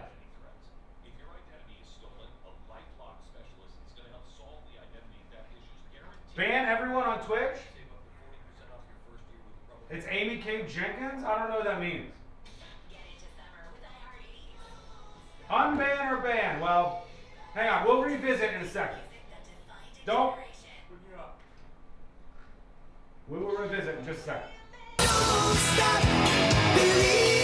Rewind to a decade in music that defined a generation. From Madonna to Michael and more. iHeart 80s goes commercial free this weekend and every weekend. Open the free iHeart app, search iHeart 80s, and make it your next preset. iHeart Radio. Do you have AC needs? Turn to the experts at Carrier. Go to millsair.com. Now, your chance at $1,000 and a trip to our iHeart Radio Music Festival. Text the nationwide keyword FESTIVAL to 200-200. You'll get a confirmation text and info. Standard data and message rates apply in this nationwide contest. That's FESTIVAL to 200-200.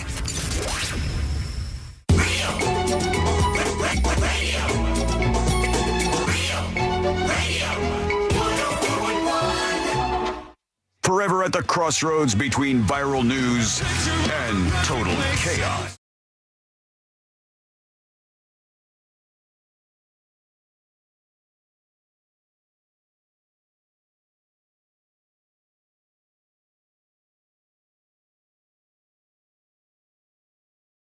Change anything, it's big for them. How dare you? You can't do this. This is upsetting. The opposite reaction of this. C-Lane is not upset about the Costco changes. Well, I'm not upset about it. I'm not upset about it, but I haven't even been yet since the change. But the people that have in my circle have sent out, all caps. Do you have a Costco group chat? No, it's more of like it's a group chat for everything. But I have people hitting up the group chat like, just went to Costco and it finally happened. All caps, celebrations, emojis, pictures. I have no idea what this is. We could just blow it. It's not that big of a deal. No, it's not. They switched from Pepsi to Coke at Costco. Oh, my. I know. And I guess some people get upset about that. I don't know those people. Yeah, same. Actually, dating a Pepsi person. Oh, really? Whoa! I know, but I feel like it's a you okay Cleveland thing. I mean, that's our one thing we don't talk about. A Pepsi. One of 3 things we don't talk about. What are the other 2? What were you saying about Pepsi and Coke? A Pepsi person is not somebody that I don't even think I mean, obviously they exist because there's a lot of people buying Pepsi out there and keeping business and whatnot. But most people that I know just seem to drink Coke products. I don't drink soda like that at all. I guess when I did, I had a Captain and Diet, which I think would just default to Diet Coke most times. But I have zero allegiance in that world. However, you change stuff like this, and some people lose their minds. Speaking of group chats, though, real quick, I tried something that I don't even know has ever been attempted before. I just thought, no. I've seen it go down. The opposite, actually. I don't know if this has ever been attempted before, but it was actually at the Real Radio Poker Tournament. I attempted to enter a group chat that I'm not a part of, and I was rejected. I was rejected because C-Lane has a very drama-filled group chat in his cul-de-sac around his house. Oh. And And so one of his neighbors came to the event, and I was like, what are the chances I could get admitted into this group chat for the neighborhood, for the cul-de-sac? Flat out rejected. There was no consideration at all. It wasn't like, maybe we can. No, it was just like, nope, you're an outsider. You're not going to be part of this. Dude, I'm not even in the group chat. It's all ladies. Yeah, I thought there was a ladies one and a general one. You're not even in it at all? No, it's just the ladies of the cul-de-sac. You're not curious as to what they're talking about over there? No, because I usually get told. Nice. Okay. So you're like in it by default, right? Kind of. You're not necessarily in it, but you're getting all that sweet drama. Also, honestly, I don't think they talk enough crap. I think no, more there crap needs to be more. I think they need to have a serious discussion about these random kids that come around our neighborhood every once in a while trying to sell Pokemon cards for 50 cents. I had a kid come to our doorway. Another one?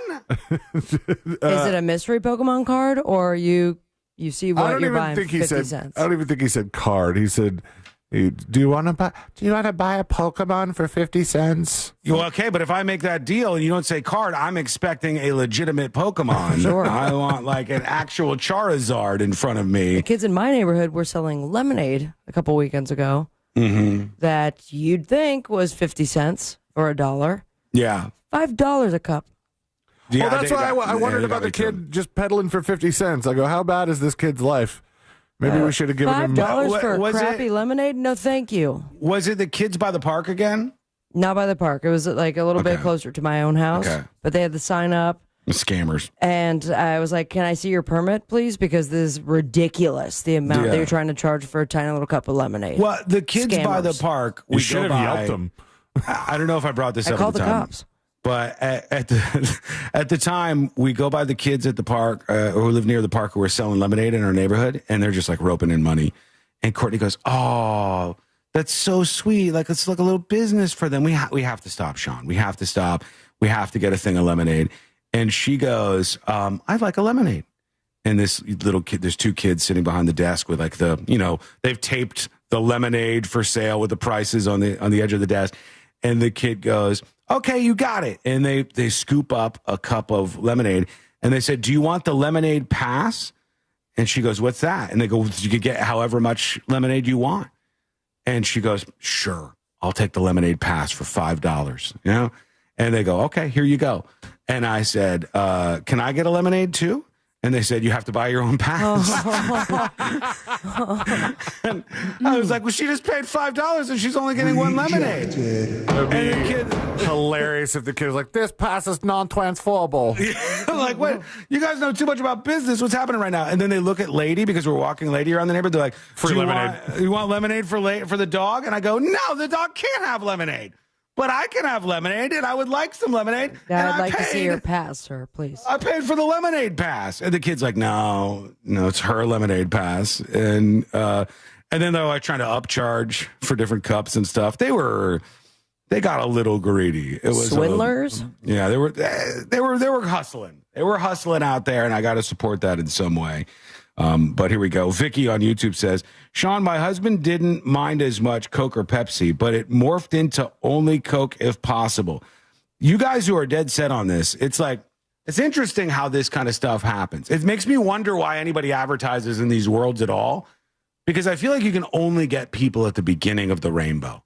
Like if you smoke cigarettes, it is incredibly rare that somebody goes, "You know what? I'm just going to smoke Camels today. Like today is a Camel day. I'm switching it up. I saw an advertisement. I'm doing it." I feel like soda is the same way. I think for stuff like that, people who would be willing to switch brands would do so more for a monetary reason than an advertisement or something. Like my dad's cousin drank. He always brought over the cheapest beer. No matter what. I mean, he probably looked at a couple price tags, and then that dude would show up with like Genesee, it just has X's on the Keystone side Light, of the stuff like that. Yeah. I mean, I don't have an affinity in so many of these worlds. I don't know what this says about me, but like I don't have a brand that I like. I don't like even beer. I get my biggest conundrum as of late, and this is so stupid and lame in every possible way, but I made the mistake of having a conversation with ChatGPT about whether or not it was sanitary to get lime wedges in your Corona. And the AI was like, actually, if the place is not keeping up with all the standards, it could be bad and you could get yourself sick. Because I've been sick like twice in the last 6 months. Before that, it was 6 years I wasn't sick. I said, maybe it's because I keep getting these Coronas every once in a while and I get the slice of lime in there and they cut the lime with their hands and then I push the lime down into my drink and now their hands are I'm drinking their hands. Disgusting. These are the things. These are the problems that happen in my world. I just wanted to let you know about that. So now that you're in on it, deal with it. Let's talk about this. There is a big change that's happening in the world. And I want to know how people feel about this because I think it's a glimpse into the future. And this particular story is in Oklahoma where this is going down. Let me bring this up here. Oklahoma. So Oklahoma is saying that they're getting an influx of people in their state, which I think you should be happy about. Let's run some numbers on this. Oklahoma, total people, population-wise, what are they looking at? Can't be much. I'm guessing not 2 million. 1.2 million in all of Oklahoma. Of Oklahoma? Yeah, 1.5 million in all of Oklahoma is my guess. 4 million? Almost 5. Really? Okay. No, bigger I'm than sorry, I thought. almost 4.1. 4+ million people in Oklahoma. You can, with that many people, you need more individuals to come in to keep the tax dollars rolling in. But people are coming over from California and they're coming over from New York and they want to be teachers in Oklahoma. And Oklahoma's like, well, pump the brakes there, partner. We can't have you New York and California teachers coming over here teaching whatever commie stuff you guys are learning in those failed cities and bringing it over here to Oklahoma. So now Oklahoma is saying, here's the story from the Associated Press in front of me, Oklahoma ideology test for teachers from New York and California draws criticism. Right? It says Oklahoma will require that applicants for teacher jobs coming from California and New York have to pass an exam that the Republican-dominated state's top education official says is designed to safeguard against radical leftist ideology. Now, the weird thing would be like if you just limited that to 2 states, right? Like these people, if you're like really political, could come from anywhere, honestly. Oklahoma's public schools superintendent said Monday that any teacher coming from the 2 blue states will be required to pass an assessment exam from... It's super weird because it sounds like a discrimination, but it's not. What state you're from is not really a protected class. Yeah. Like they're discriminating, but you're allowed to discriminate based on that. This comes from could I just on my storefront be like, no people from California? That's sort of my question. Go ahead. No what? Yeah, go ahead. No Insert Jews? protected class. No, ain't no Jews working here. The state has not released the 50-question test that the California and New York travelers or the newbies have to take. The first 5 questions. And I would argue that the teachers should know this. What are the first 3 words of the Constitution? We the people. We the people. Yes. Okay. The teachers should know that. In order to form a more perfect union. Right? Why is freedom of religion important to America's identity? And obviously it's because it protects religious choice from government control. And that was important because of the founding of this country. What are the 2 parts of the U.S. Congress? Senate and the House of Representatives, obviously. And then they go on to ask how many senators and 100. Why do some states have more representatives than others? Those are the only 5 that they show. But if you're a teacher, I guess I would want to know what class they were teaching, because if you're teaching history, you better know these answers. Yeah. These are like really simplistic American history questions. I'd like to know what all the questions are, and if some of them are starting to get more into questions that are designed to figure out where you stand on the political spectrum. Yeah, and I think that's what this boils down to, because trust me, there are a lot of businesses out there. Because we the people is not Republicans or Democrats. That's right or wrong. It's just you're correct easy. or you are incorrect. Yeah, and they're trying to weed out people who they think are like very political. And I'm telling you, I think this is the future of things. I think there's a lot of businesses right now that see particular types of people and go, you are troublesome. You are problematic. You are the person who works for a company for 2 or 3 years and then like sues the company and then like tries to dismantle the company from the inside. Like you're not making you don't a wanna, TikTok calling them out now that you don't work there anymore. You don't want to be like part of the team that is our company. You have political ideals and you want to dismantle what we are creating over here. And I legitimately think there are certain things that companies are looking at right now and they're going, red flag, red flag, red flag. Like, we don't want to hire these very political people. We don't want them. They're not good. They don't work well with others. They cause all sorts of problems. I think that's legitimately a thing that a lot of companies are doing out there to protect themselves. And is this just going to be commonplace? Will we eventually have like red jobs and blue jobs? Where you're like, we hire Democrats over here. Like we only hire Republicans.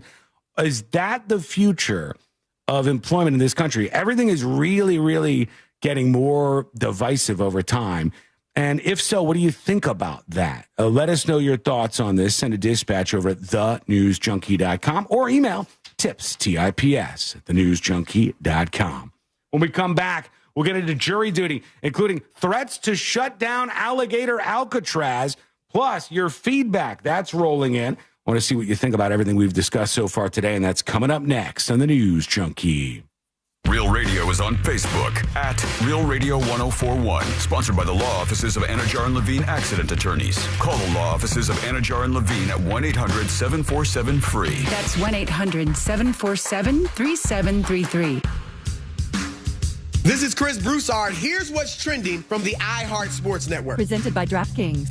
Buccaneers wideout Jalen McMillan could miss nearly half of the upcoming season with that severe neck strain that he suffered this past weekend. Florida football has 8 players on the coach's preseason All-SEC team, headlined by first-teamers Jake Slaughter and Austin Barber. And a college football playoff will now employ advanced metrics, including strength of schedule, in their selection process for the upcoming season. I'm Scott Davidson. DraftKings is all about responsible gaming. It's more fun when it's for fun. So play responsibly. DraftKings, the crown is yours. Gambling problem? Call 1-800-GAMBLER. 21 or older. Age and eligibility vary by jurisdiction. You know, if you're like me, you may have driven around your neighborhood and noticed more and more of your neighbors have solar panels up on the roof. And back in the day when that was only 1 or 2 people, you would hear people go, I'm not doing that. It looks tacky. Why do I need that? And now you realize more and more of your neighbors are not only saving money, but they have the freedom and peace of mind knowing their home is covered in the event of an outage and powered by clean energy from the sun every day. And if you think that could be you, the company to call is Solar Installers of Florida. They've been helping homeowners go solar for 17 years. You might be surprised at how affordable it can be. They'll work with you on financing options and combine that with the current tax credits. You could be saving money right away and keep doing so year after year. Plus, their team maintains quality. They handle everything in-house, the install, the engineering, permitting, everything. And depending on your county's permitting, you can get that solar system installed in 2 to 3 weeks. If you're still wondering if it's worth it, find out today. Call them for a quote. Call them at 407-777-5050. 407-777-5050. Tell them C-Lane from the News Junkie sent you. They'll kick off an additional $500 from your bill, or check them out online right now at solarinstallersofflorida.com.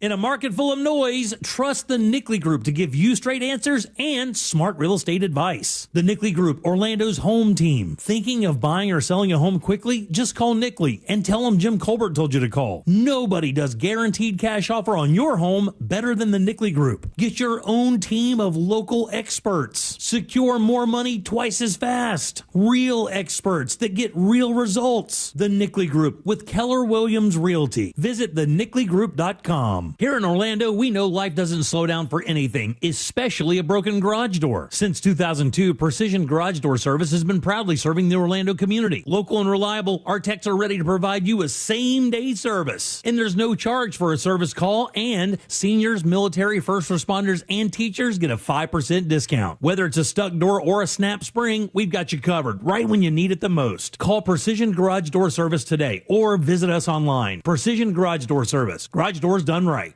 It's the summer clearance event at Greenway Kia, and the race is on to sell 500 new Kias this month. Every new Kia is clearance price with savings up to $18,000 off MSRP. And when you trade in your vehicle, over 40 Greenway dealerships compete to buy it, meaning you could get up to $10,000 over Kelley Blue Book value. Best of all, our friendly, non-commissioned sales team is here to help, not hustle. I'm Joe Rossi, and we want to see you in a Greenway Kia. Example stock TG004814. Negative equity refinanced expires 9/7/25. Hey, it's that mortgage guy, Don. Are you 62 or older and wondering if a reverse mortgage can help you access the equity in your home? It's so easy to get a free reverse mortgage quote with that mortgage guy, Don. Just fill out the online questionnaire at thatmortgageguydon.com, or you can make an office appointment to meet in person at 1401 Town Plaza Court, Winter Springs, Florida. Happy Home Mortgage, NMLS ID 2418348. Don't miss the boat, compare your quote with that mortgage guy, Don.com. You're great at protecting your own personal information. You probably even use things like two-factor authentication, strong passwords, VPN. But as much as you try to be in control of how your information is protected, there's lots of places that also have it. You guys!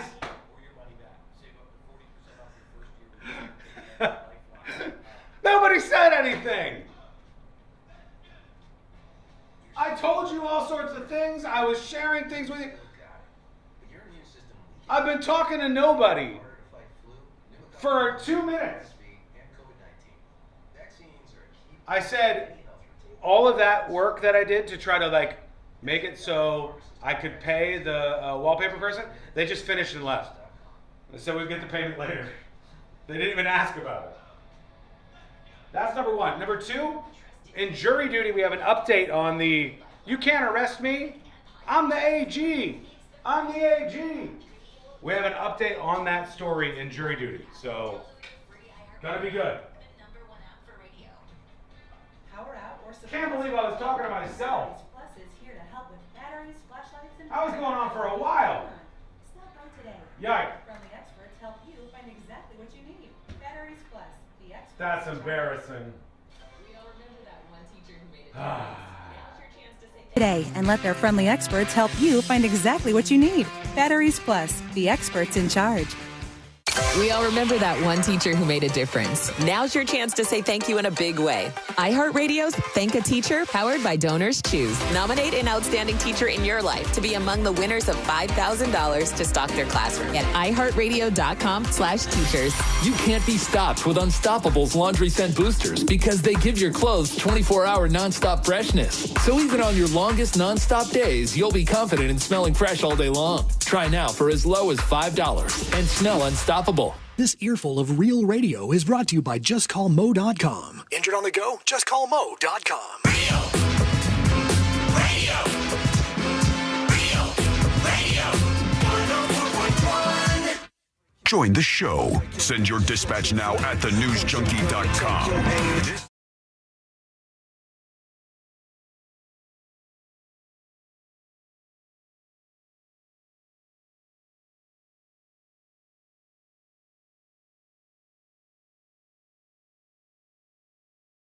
An update on that. I'm the Attorney General. I'm the AG. You can't arrest me. You're going to regret this, she said. We'll give you an update on that in just a moment. Tips at thenewsjunkie.com, TIPS at thenewsjunkie.com. This is maybe the most specific email I've gotten in a while.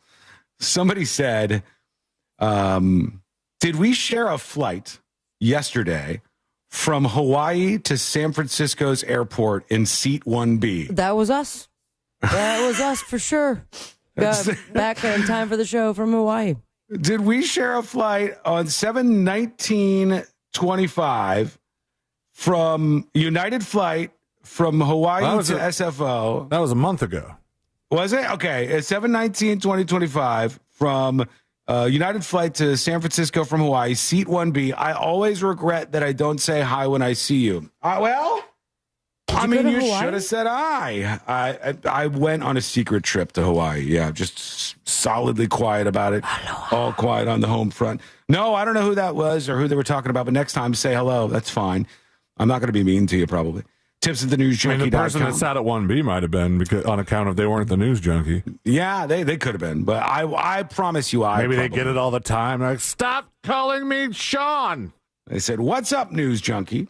I can occur and agree with the guy Jeremy who interacted on the show yesterday. There really are lots of people parking in front of the convenience store with their music blazing and blasting with subs banging and etc. It's the biggest thing that annoys me. They also are tuned to backfire on purpose. They're constantly driving around or sitting at stoplights just revving their engine all day and night. It's been a big issue for years. Where are the police? This person says. I've never seen that in my life. And I always love when people are like, God, their kids are out of control with their cars now. Every generation does this crap. You watch these old movies, you see, like, they used to do this thing my dad used to tell me about. They'd take their cars and you could take the exhaust on your vehicle. Let's say you had like a 57 Chevy and you could install a spark plug in the exhaust.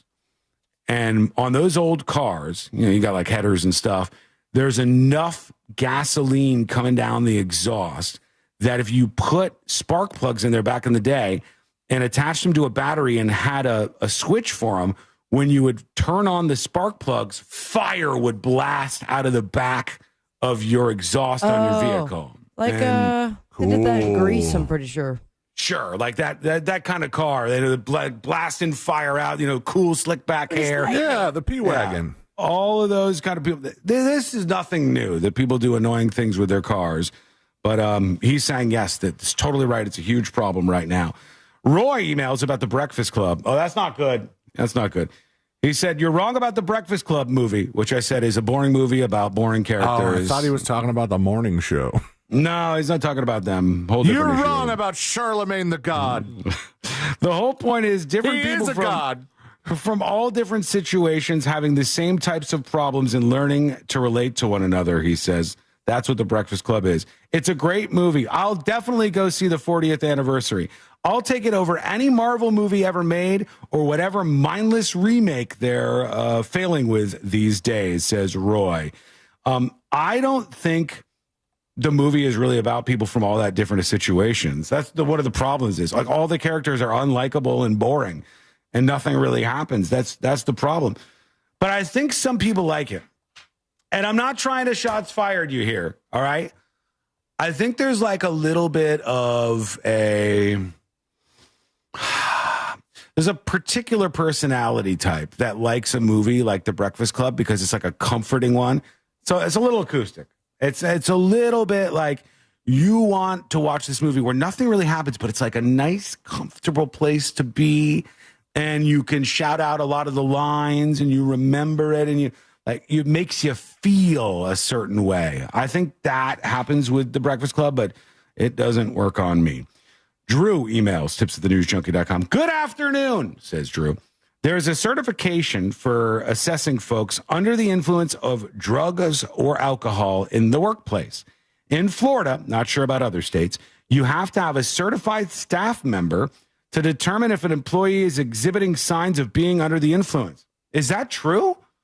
Like, is there somebody at iHeart who would be like, you like going to do a hallway employee iHeartRadio test to see if you're under the influence right now?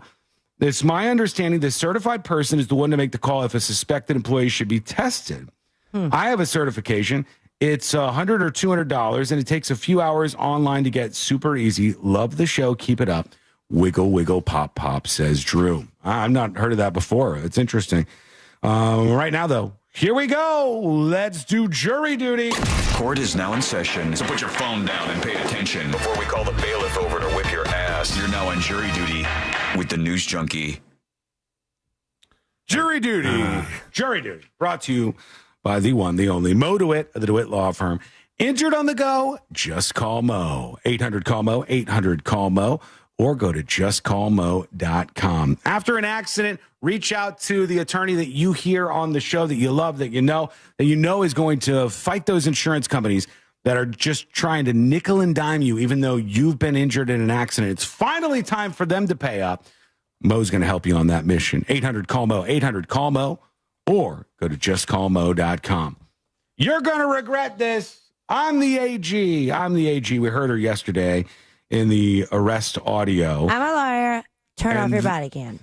The Rhode Island Attorney General said they're conducting a review. C-Lane read the statement from the Attorney General yesterday, which was like, hey, this woman, a Special Assistant Attorney General Devin Flanagan, 34 years old, she is not going to go unpunished here. She is going to not be paid. She may lose her job. She's under investigation. And she was finding out probably at the same time we all were. Yes, because it probably. doesn't seem like they had talked ahead of time. No, they did get arrested, it turned out, though. She got arrested in Newport for trespassing, so the police did end up arresting them. And there was a call from the restaurant to investigate the report of an unwanted party, you might say. And now they're suggesting that she is in trouble much bigger than the Attorney General's office. But they are indeed conducting a review right now, and she's facing the charges in court. And finally, in jury duty, I am sorry about that. I did not mean to burp into the microphone, but I do mean to tell you this. Alligator Alcatraz, the lawsuits are piling up.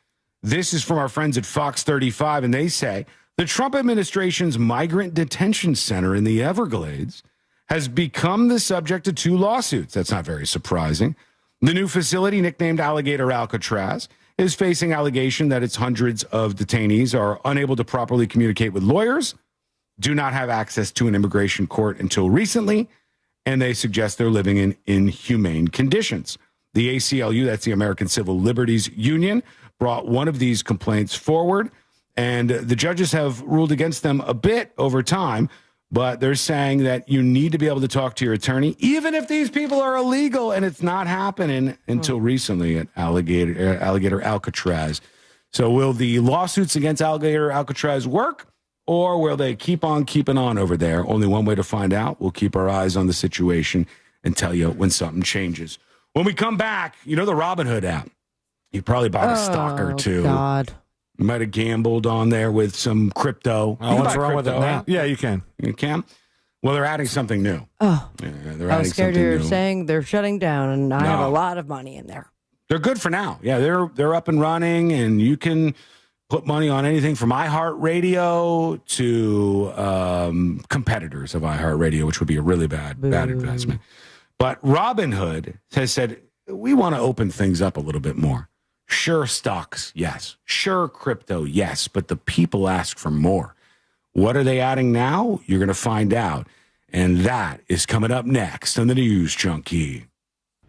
Make Real Radio 104.1 number 1 on your presets on our all-new iHeartRadio app and get cool stuff at Real Radio events. Get the app for free in your app store. From the Clausman Law Traffic Center, car crash, call Clausman Law. ClausmanLaw.com. You're going to run into some slowdowns on I-4 heading through the city and congestion eastbound on I-4 between Osceola Parkway and State Road 535 around the perimeter of I-4. No issues really affecting your ride on State Road 429 or the Greenway. You won't be expecting any trouble on the major roadways affecting your drive this afternoon. But if you do see traffic troubles, call the Valvoline Instant Oil Change Traffic Tip Line at 866-676-8477. From the Traffic Center, I'm James Birmingham. This report is sponsored by Rapid Radios. Stay connected when it matters most. Be prepared with Rapid Radio's walkie-talkies. With instant push-to-talk and LTE nationwide coverage, you can reach family and friends in any emergency. 100% private, no contracts, no hassle. Stay safe. Order now at rapidradios.com. Sunnyside drains. My shower's clogged. I think it needs to be snaked. A snake? Where? No, a plumbing snake. Is it near me? I should have called Frank Gay. I'm hiding under the desk for safety. I'm calling Frank Gay. For clogged drains in your home, trust our highly trained techs who aren't afraid of a little snake. That's the Frank Gay way. That's the Frank Gay way. FrankGayServices.com. Worried about market losses? If headlines are keeping you up at night, it's time to take control. Hi, I'm Jeff Jr. with Trajan Wealth, and I know you've worked hard to save. But in times like these, what if can turn into what now? If you're planning to retire or are in retirement, you need a strategy that helps protect your future. At Trajan Wealth, you can capture market gains, protect your account from losses, and guarantee income for life. Right now, you could receive a bonus of up to 30% or annual growth of up to 10% for retirement income. You heard me right. An upfront bonus of up to 30% or annual growth of up to 10%, all guaranteed to boost your lifetime income in retirement. Don't leave your future to chance.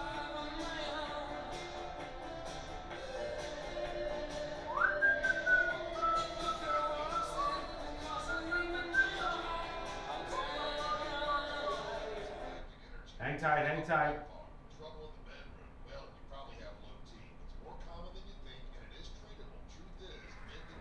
They're painting it black, folks. They are painting it black. Lots of emails coming in about those Oklahoma political tests. As per usual, politics gets the knee-jerk reaction, so we'll see what they have to say.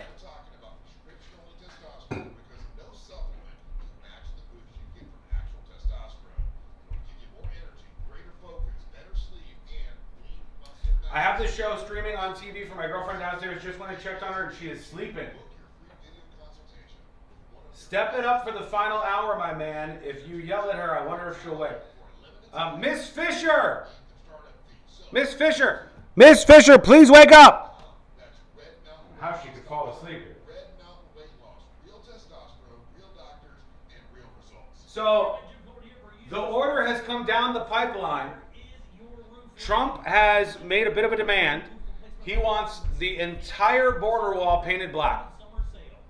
Paint it black. He said the entire border wall is going to be painted black now. And I think the idea is supposed to be that, like, if it's black, it'll be hotter in the sun or something. It's a real thing. One of the political tests should be, is it okay to overthrow the government when you're butthurt over losing an election? Fair enough. I mean, as an employer, I would not, like, my question would be like, do you consider politics to be a big part of your identity? And if the answer was yes, I would not hire that person. Wouldn't hire him. Never works out. Can't put you up.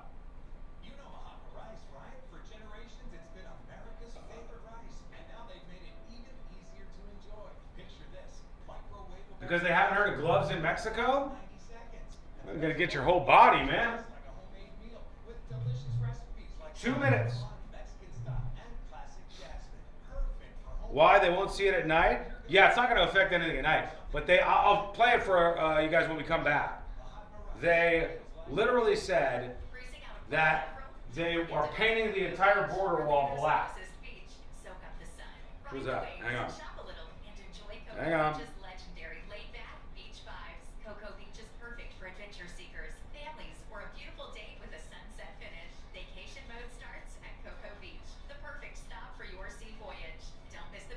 Damn, this Peru murder mystery thing is pretty crazy, actually. It's going to be hard to get into with a bunch of you, but maybe at some point that might bust through and become big enough of a general story. This couple that is suspected of possibly killing their kid, there's now like a video of them on security camera dragging a bag big enough to have a human body in it. Can't get into that right now, though. Robinhood is launching something new. That's what we're talking about. And they're painting the wall black.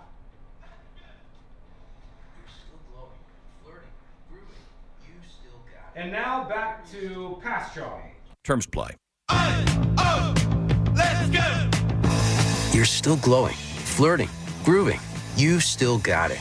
But your immune system weakens as you age, making it harder to fight flu, pneumococcal pneumonia, RSV, and COVID-19. Vaccines are a key part of any health routine and help strengthen your immune response. Ask your doctor or pharmacist which vaccines you need. Schedule in minutes at VaxAssist.com. Sponsored by Pfizer. Are you shopping for hurricane impact windows? Get your free quote now, reeswindows.com. Broadcasting live from the JustCallMo.com studios. Need help after an accident? Just call Mo. Learn more at JustCallMo.com or call 1-800-CALL-MO. This is WTKS-FM HD1 Cocoa Beach, Orlando, an iHeart radio station. Make us the #1 preset on your car radio and on the free new and improved iHeart Radio app. Listen for all your music, radio, and podcasts. Free never sounded so good.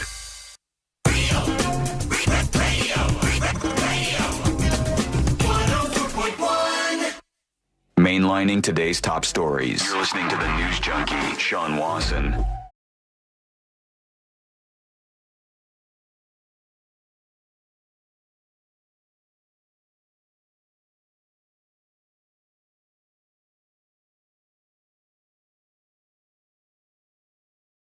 Do it, so let's go. And we're going to get into more of your feedback. You have opinions, you have thoughts, specifically on that whole, like, should there be a test for teachers who are going into Oklahoma, that whole front. So we'll get to a couple of those emails as well in just a moment here on the show. There is a story, though, that I wanted to hit on here. Robinhood, the app. You know it, you love it, you probably have it on your phone right now. At least a lot of people do. And they allow the average person, the everyday man or woman, to sell stocks, buy stocks, and even sell and buy cryptocurrencies, which kind of brought that more into the mainstream because Robinhood's a pretty popular app. Definitely makes it easier than the really niche, just starting out cryptocurrencies that, like, those ones are tough. Make you get You have to do the thing and the thing. Yeah. Did I send you that article I saw the other? I don't think I did, but there was some headline that was like, how we made this much money from Pancake Swap. And I was like, wait, wasn't that the thing that we used to buy the stupid Safe Moon? Yeah, what Eli's talking about is sometimes you'll hear somebody say, well, you should get the Super Doge cryptocurrency. And you go, okay, is that going to blow up? Should I really get it? Like, yeah, get Super Doge. And then they go, you go, how do I buy it? Well, you've got to get eBucks to be able to purchase Pancake Swaps. And then you can finally convert it into your Super Doge. And you're like, wait, what? And by the way, at all of those processes, you lose a little bit of your money. Like, it was like little fees along the way. So everybody's been in on this. Robinhood's been in on this. And now, as of this week, Robinhood has announced they're launching prediction markets for professional and college football. It is happening. I don't know if you would consider that gambling. It's gambling, right? Yeah. Like, if it's called prediction markets because it's not a gambling website. But if I'm betting on the outcome of an NFL game, how am I not betting? It's like, loopholes, baby. Yeah, I mean, like, if I'm betting on the outcome of the Lions game, and I think, well, the outcome will be that the Lions win, feels an awful lot like I'm betting on the Lions game. Okay, but it's betting on the it's gambling for them in as much as buying the stock of Apple or Microsoft is gambling on, is Microsoft or Apple going to do well? Yes and no, because there's not a 50% shot that you're going to lose all of your money in one go, though, right? That's the difference between, like, an investment. Investment can go up, investment can go down, but a bet doesn't go up or down. You either win the bet or you lose the bet. Yeah, but I think that they have gamed the system in some way of making that experience the same. It's not sports betting in these websites. Right. Yeah, they certainly don't call it that. I know that for a fact. It's predicting. Yeah, it's prediction markets. And Robinhood is launching NFL and college football prediction markets. For those of you who are fans, now you know that's happening very, very soon. Regular season matchups, all college Power 4 schools games. That's rolling out in the coming days. And they plan to launch the first 2 weeks of the regular football season so you can do a little, don't call it sports betting, on your Robinhood app. But, like, if you use Kalshi or Polymarket, those are technically prediction markets. They are not sports betting. You're predicting the outcome of something as opposed to, like, I mean, it's really the same. It feels very similar. I'm going to me. ask AI what the difference is? Yeah, see what they give you as a rundown. Meanwhile, real quick, they have received their orders from on high. The Trump administration has said, paint it black. Paint it black. They want the entire border with Mexico painted black. And it's happening right now, believe it or not. In fact, here's some of the footage of the workers out there. They're painting the border wall black. I guess this is supposed to make it more hot in the sun or something. I don't know how effective this is going to be, but they're literally doing it right now. There's rollers and everything. And you're going to have to get some different equipment here because the wall is pretty high. And nobody has been able to paint above a certain height. We don't have the budget for ladders, so just pile up on top of each other. Yeah, we're going to need to think about this a little more, right? If you want to paint the whole border wall, you're going to need those paint roller sticks, but they got to be real long, so they go all the way up to the top of the wall. This might not cut it right here. What'd you find out there, Seelan? All right, there's a couple different ways that it's broken down for me, but I think the easiest one is in the mechanics. A prediction market uses tradable contracts. And each contract pays out if an event occurs, like if candidate X wins an election. And people buy and sell these contracts, and the price reflects the market's belief. And you can exit you exit by selling before the event happens. So if you have bet on Kalshi that South Park is going to give Kristi Noem big old fake boobies in the next episode of South Park, right? Yeah, right. And so what a bet. You had that bet, and you go, oh, I don't know, the Washington stuff's kind of happening. I'm going to sell this now before the episode airs. And then the episode airs, and now we know that we've seen the trailer that they're focused on Towley going to Washington, D.C., when all the National Guard is there. Maybe they don't focus as much on Kristi Noem. And so people that bet yes on that or that bought that stock, that contract, it drops, lose money. So you can get out of it beforehand, where a gambling website uses fixed odds betting. You're in or out. You place a bet with the house, and you either win or lose based on preset odds. There's no dynamic market adjusting probabilities. Okay. All right. I see. That's interesting. It's there is a little bit of a difference in the definitional sense there. Also, and this has been a loophole for different things. We've talked about this a few times on the show. In the prediction market, you're playing against other people. On a gambling website, you're playing the house.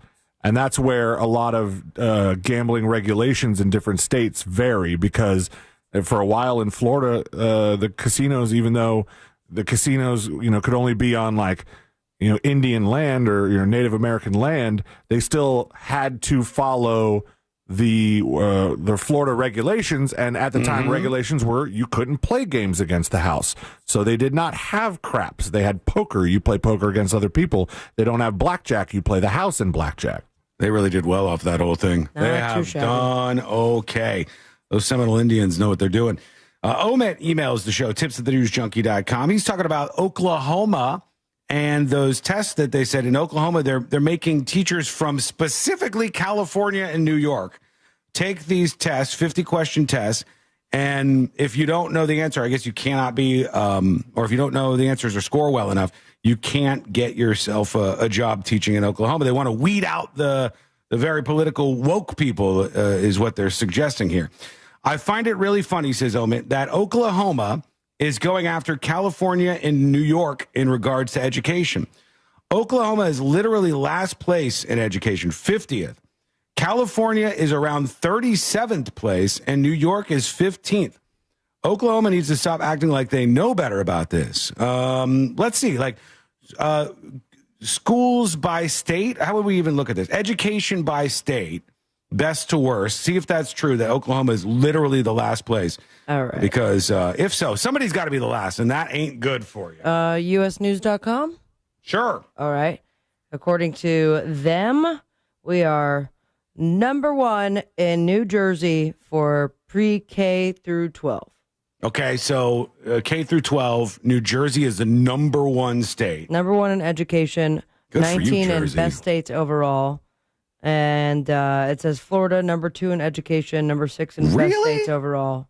I've been out there on the streets. So I Florida, think don't know number if we 1 deserve number in 2. higher education is college, right? Or they're including high school. Well, this is public schooling, so I'm assuming it's like K to 12. Yeah, okay, maybe- so New Jersey is number 1 as far as K to 12. And Let me just make sure. Number 2 is Massachusetts.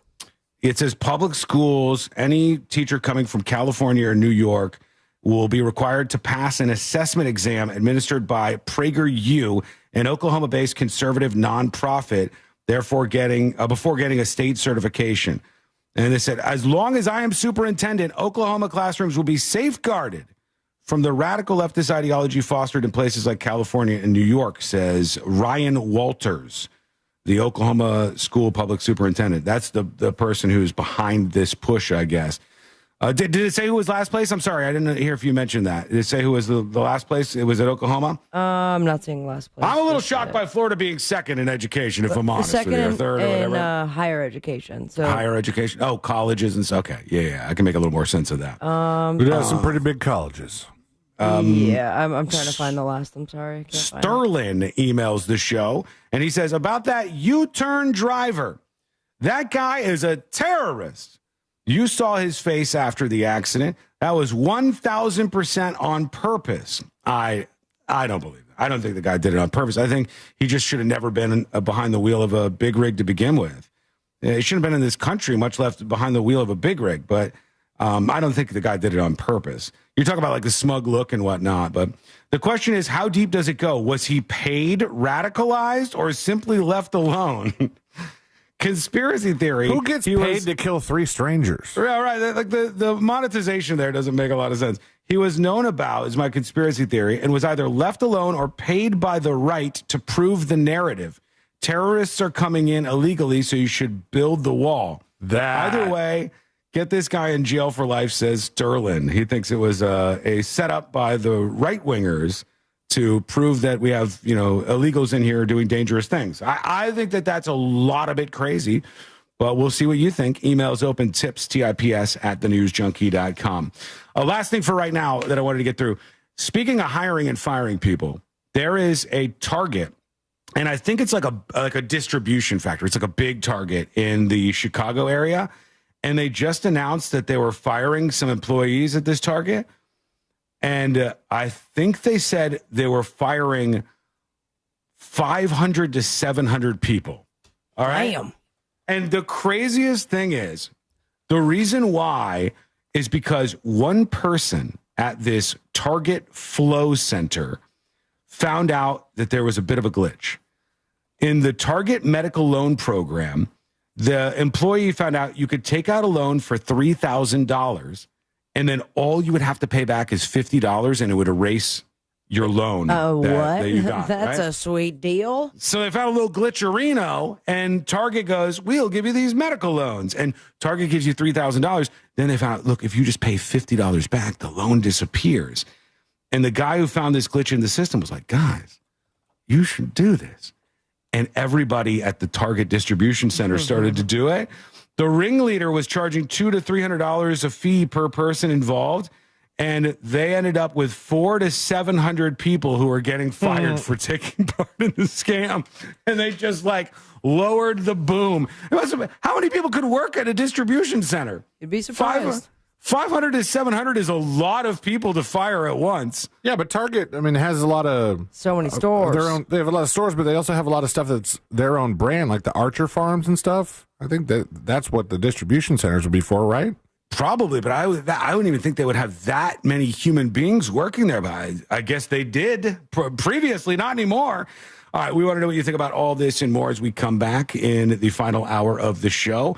More news about ESPN that's pretty crazy, a little bit frightening, honestly, and some news out of California, speaking of them, that we have to address before the show is over today. So stand by for all of that because it's coming up next on the News Junkie. Real Radio is on Instagram at Real Radio 1041. Sponsored by the law offices of Anajar and Levine Accident Attorneys. Call the law offices of Anajar and Levine at 1-800-747-FREE. That's 1-800-747-3733. From the Odoo.com Traffic Center. Odoo.com, the only business software you will need. Keep an eye out for an earlier accident getting cleared up here on Edgewater Drive at Arthur Avenue. There's a crash reported on Simpson Road near Osceola Parkway. Move over and slow down if you see police activity or emergency vehicles on the roadways. On the major roadways, you won't be running into any surprises affecting your ride. It's just your typical delays piling up there. See traffic troubles, call the Valvoline Instant Oil Change. Skull mic activated. By the way, I'm so sorry. The person who emailed earlier, who was legitimately asking about Chasing Edmund and Chasing Edmund in the band I used to be in, and saying, "Can I buy anything? Is there any music that's for sale?" In relation to the opening clip of the show, no. There's nothing out there that you can buy or download from the band that I used to be in. We have played it on Best Of. So if you hear Best Of or know that we're going to be doing Best Of, you can reach out to C-Lane and ask him. But there are some old Best Of segments where we play a Chasing Edmund song.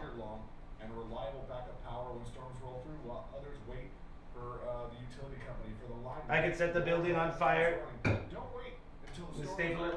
Call Solar Installers of Florida today at 407-777-5050. That's 407-777-5050. They'll get you a quote in less than 5 minutes. You mentioned C-Lane from the News Junkie sent you. They'll take an additional $500 off. They'll help you with financing.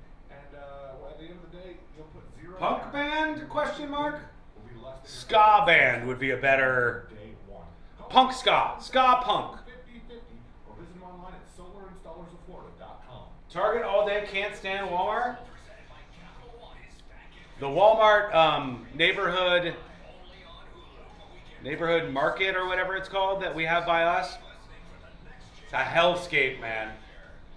The Walmart neighborhood grocery store that's by us, I will not go to it, even though their pizza is a really good deal.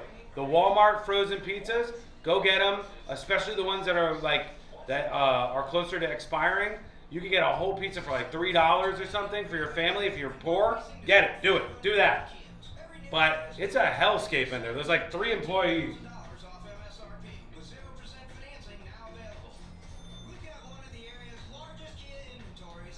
I gotta make sure I'm still on. Previously I was in the middle of a rant and nothing was being broadcast.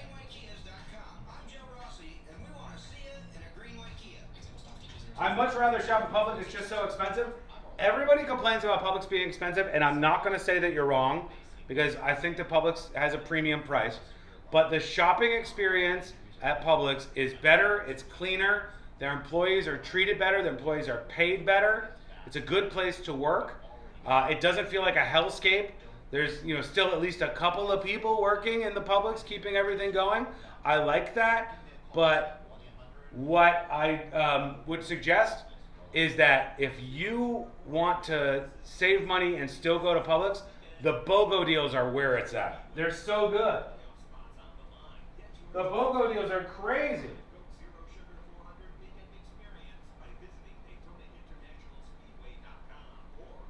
Publix BOGOs are good deals.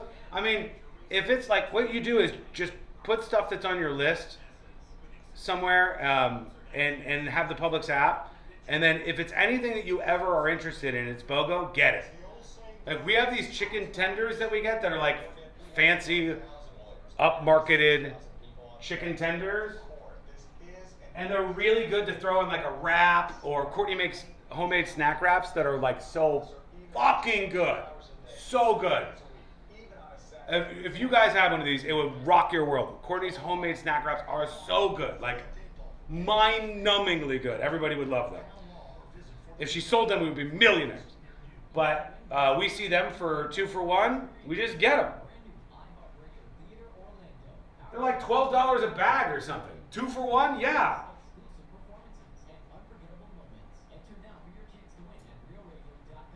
Use that app, baby. Be smart about it. Public workers are great. I should stop ass wiping and go to work there. It sounds like an improvement.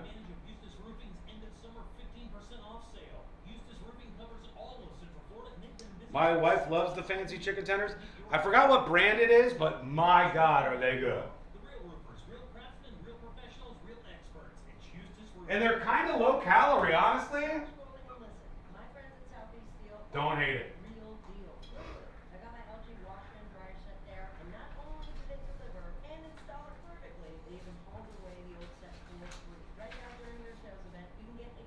Okay.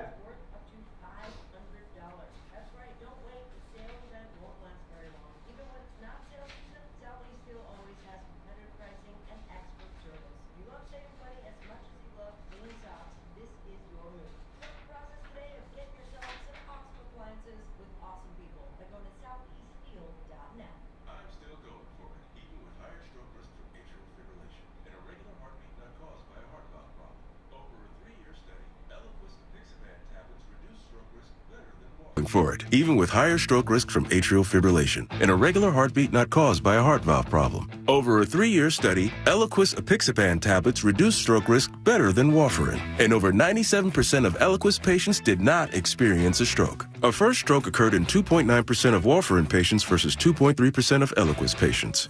Don't stop prescription Eliquis without asking your doctor. Stroke risk may increase. Eliquis can cause serious and potentially fatal bleeding. Don't take if you have an artificial heart valve, abnormal bleeding, or antiphospholipid syndrome.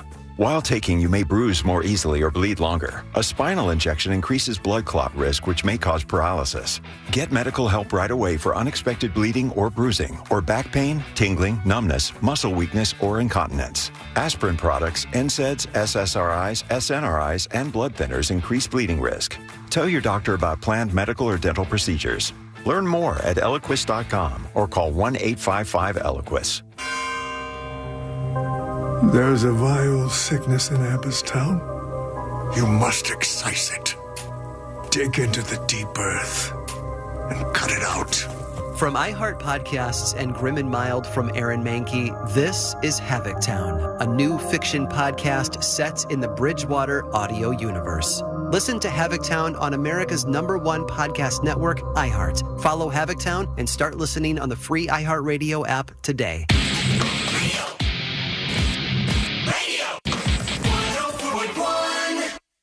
The biggest stories of the day in all their glory and insanity. You're listening to the news.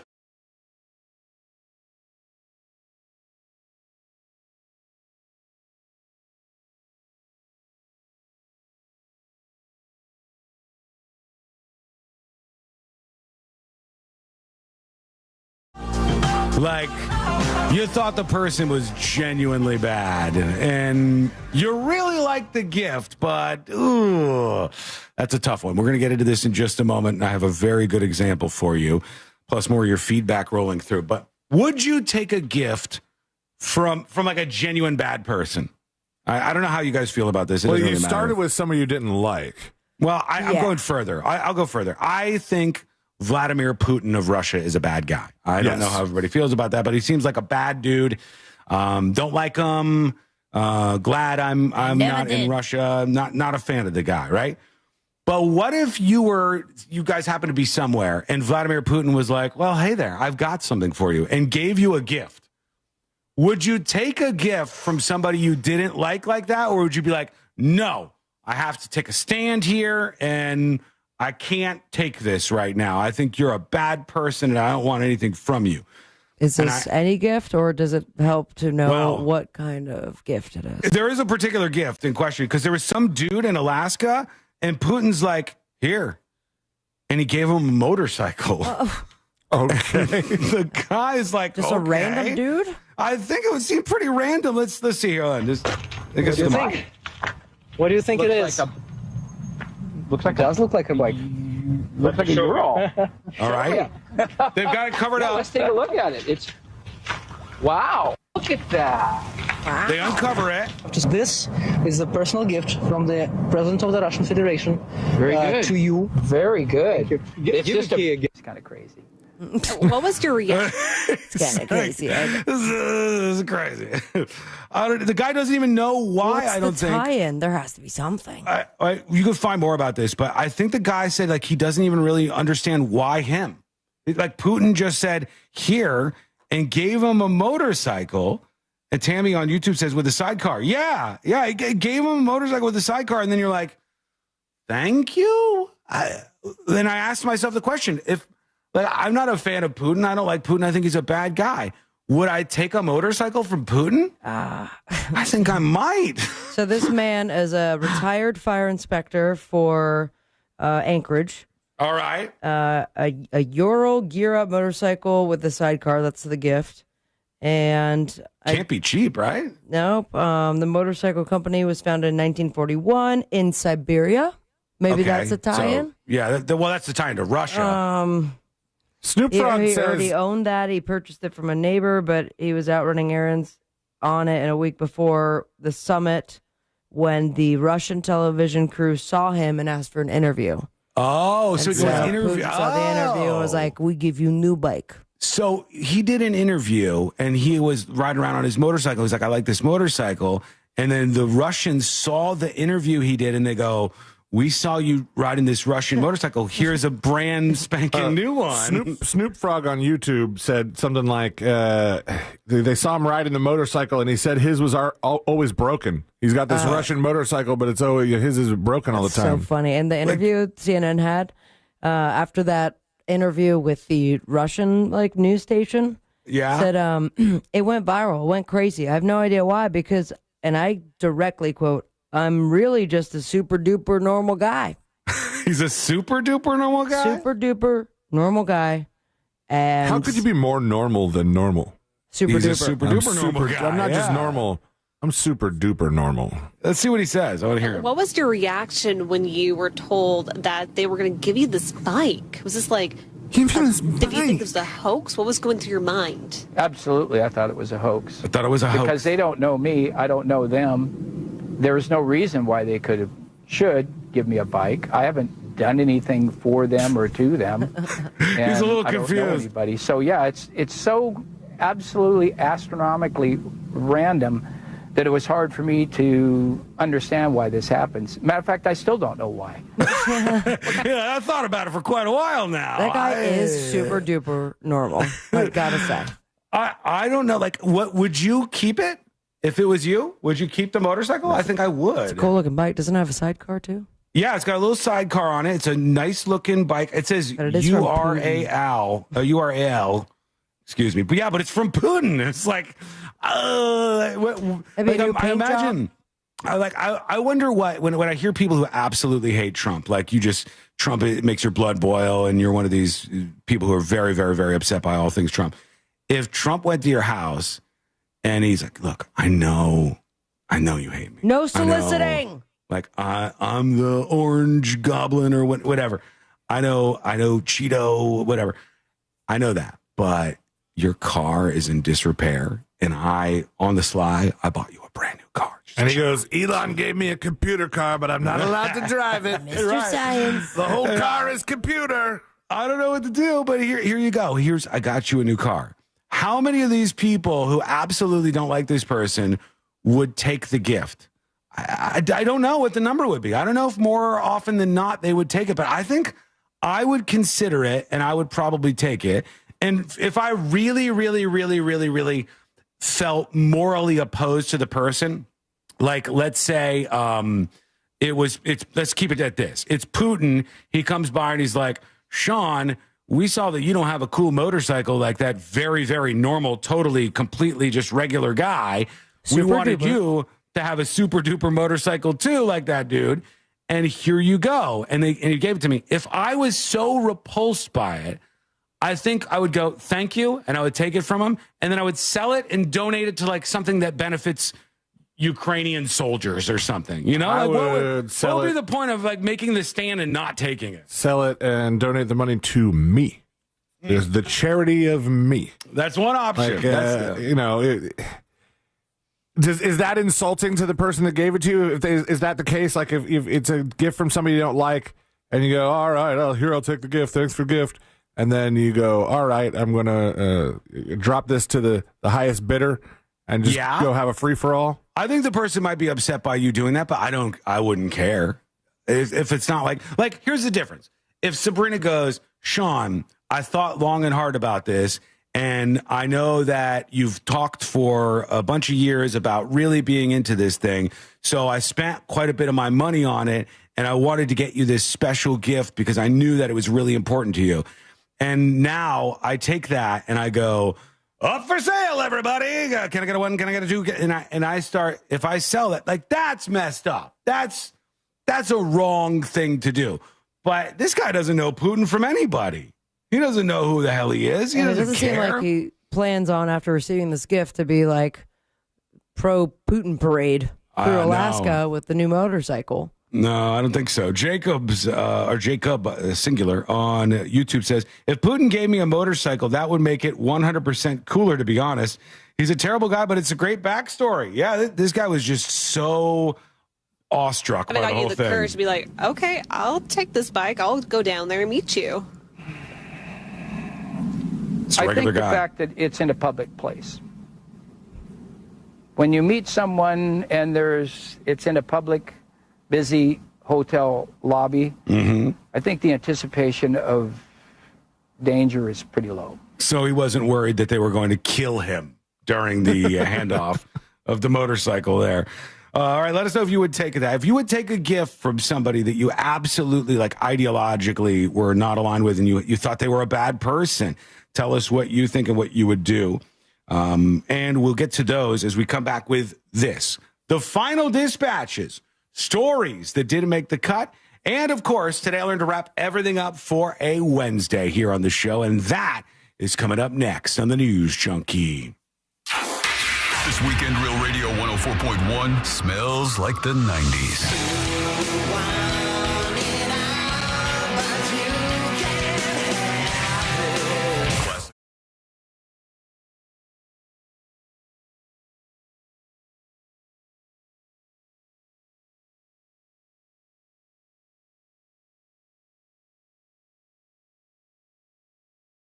Expecting some scattered showers, a couple of downpours as we head over the course of today and into this evening. Only, though, about a 30% chance. All right, Skullmikers, it's been a blast. What a time we've had. One person fell asleep, but everybody else, we got to the finish line together. I'd like to say the time has arrived. The time has arrived for you to rate the show out of 10. 10 out of 10 is the best. 1 out of 10 is the worst. What do you think? 8.1. That's generous of you. That's generous of you. Today. She's up and laughing now? Thank God, Kevin. I was very worried. So were other people, clearly. If she woke up, she'd probably be like, 5. 5 tops. Mel Bell, 5 out of 10. Marla, 7.8 out of 10. Ryan, 8.4. And 11 from Amy. Stevie with a 2.1. Stevie! What was the grave injustice of the day, Stevie? 10 all day, every day. Well, thank you. Kevin, thank you. Alicia, thank you. The Stephen P. Pie, I'll take it. Thank you. Never underestimate the youth.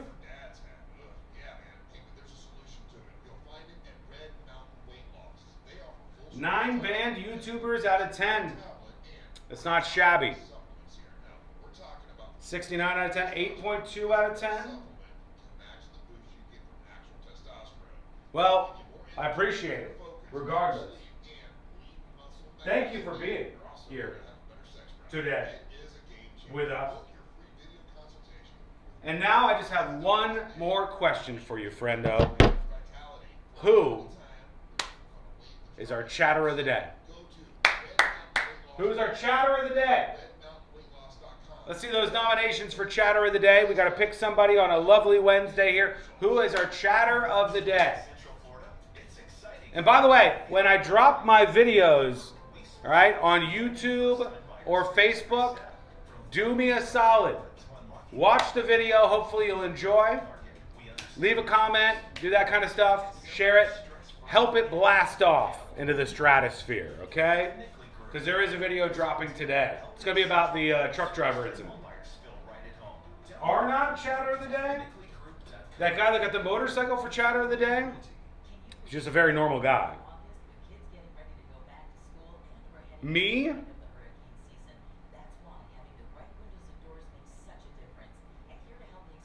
Mel Bell? Congratulations. Mel Bell is chatter of the day. Mel Bell is chatter of the day. And Predicto, is Mel Bell going to die before the end of the week?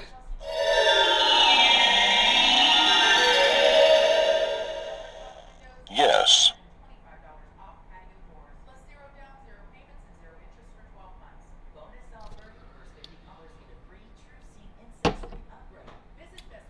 That is unfortunate. That is unfortunate news.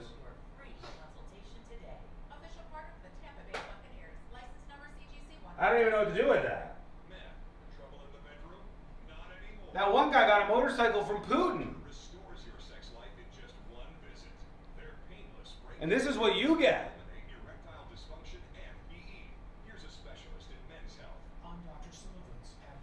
I don't know. R.I.P. me.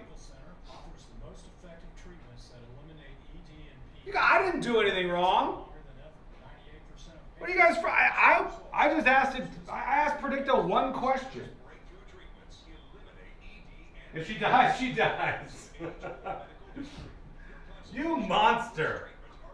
If she dies, she dies.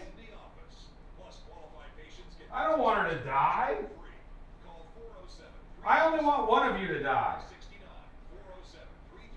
Guess who?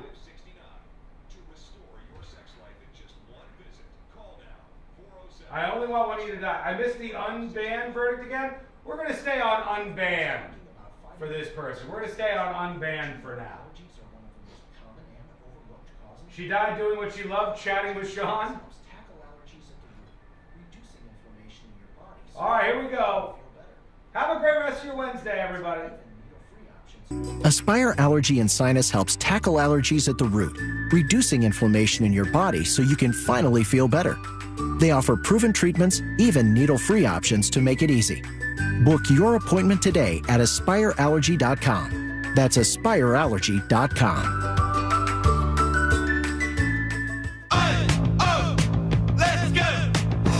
You're still glowing, flirting, grooving. You still got it. But your immune system weakens as you age, making it harder to fight flu, pneumococcal pneumonia, RSV, and COVID-19. Vaccines are a key part of any health routine and help strengthen your immune response. Ask your doctor or pharmacist which vaccines you need. Schedule in minutes at vaxassist.com. Sponsored by Pfizer. Lowe's knows you need durable power tool accessories that are built to last. The new DeWalt Elite Series delivers the strength and reliability pros need and is available exclusively at Lowe's. Shop in store or online today. This earful of real radio is brought to you by Eye Candy Energy Drink. Taste the sweet life.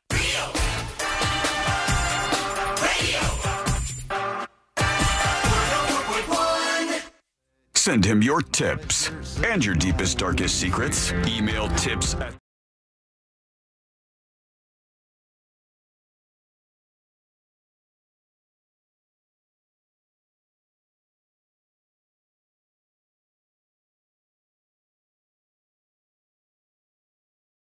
Cut. And today I learned to wrap everything up for a Wednesday. Thank you for being with us, friend. It's greatly appreciated. And we're here to hang out with you every single day, just like this, in the world's most viral newsroom. If you missed anything today, get that podcast. The link is ready for you, thanks to iHeartRadio over at thenewsjunkie.com.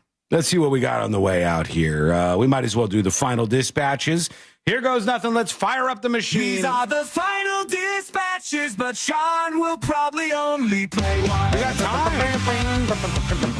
Oh, yeah, we have plenty of time. You know what somebody asked earlier on an email? I didn't do it on air, but somebody said, you started the show with this the clip of this band playing on a flight that got a big delay. And they're inside the plane, and this band is playing. And he goes, I was so surprised that you didn't know all the horned instruments people were playing, being that you were in a ska band. Pick it up, pick it up. And I was like, no, it's like, sir. Did you have any horns in Chasing Edmund? We played one or two shows where somebody else's horn section joined us for like a cover song or something, which I remember. It's hard to explain what this feeling is like, but like, I guess it would be like, here's probably the closest thing I could think of. Imagine you're on stage and you're singing a song to a crowd, and then that feels kind of cool, you know, and the crowd's like kind of vibing off what you're doing.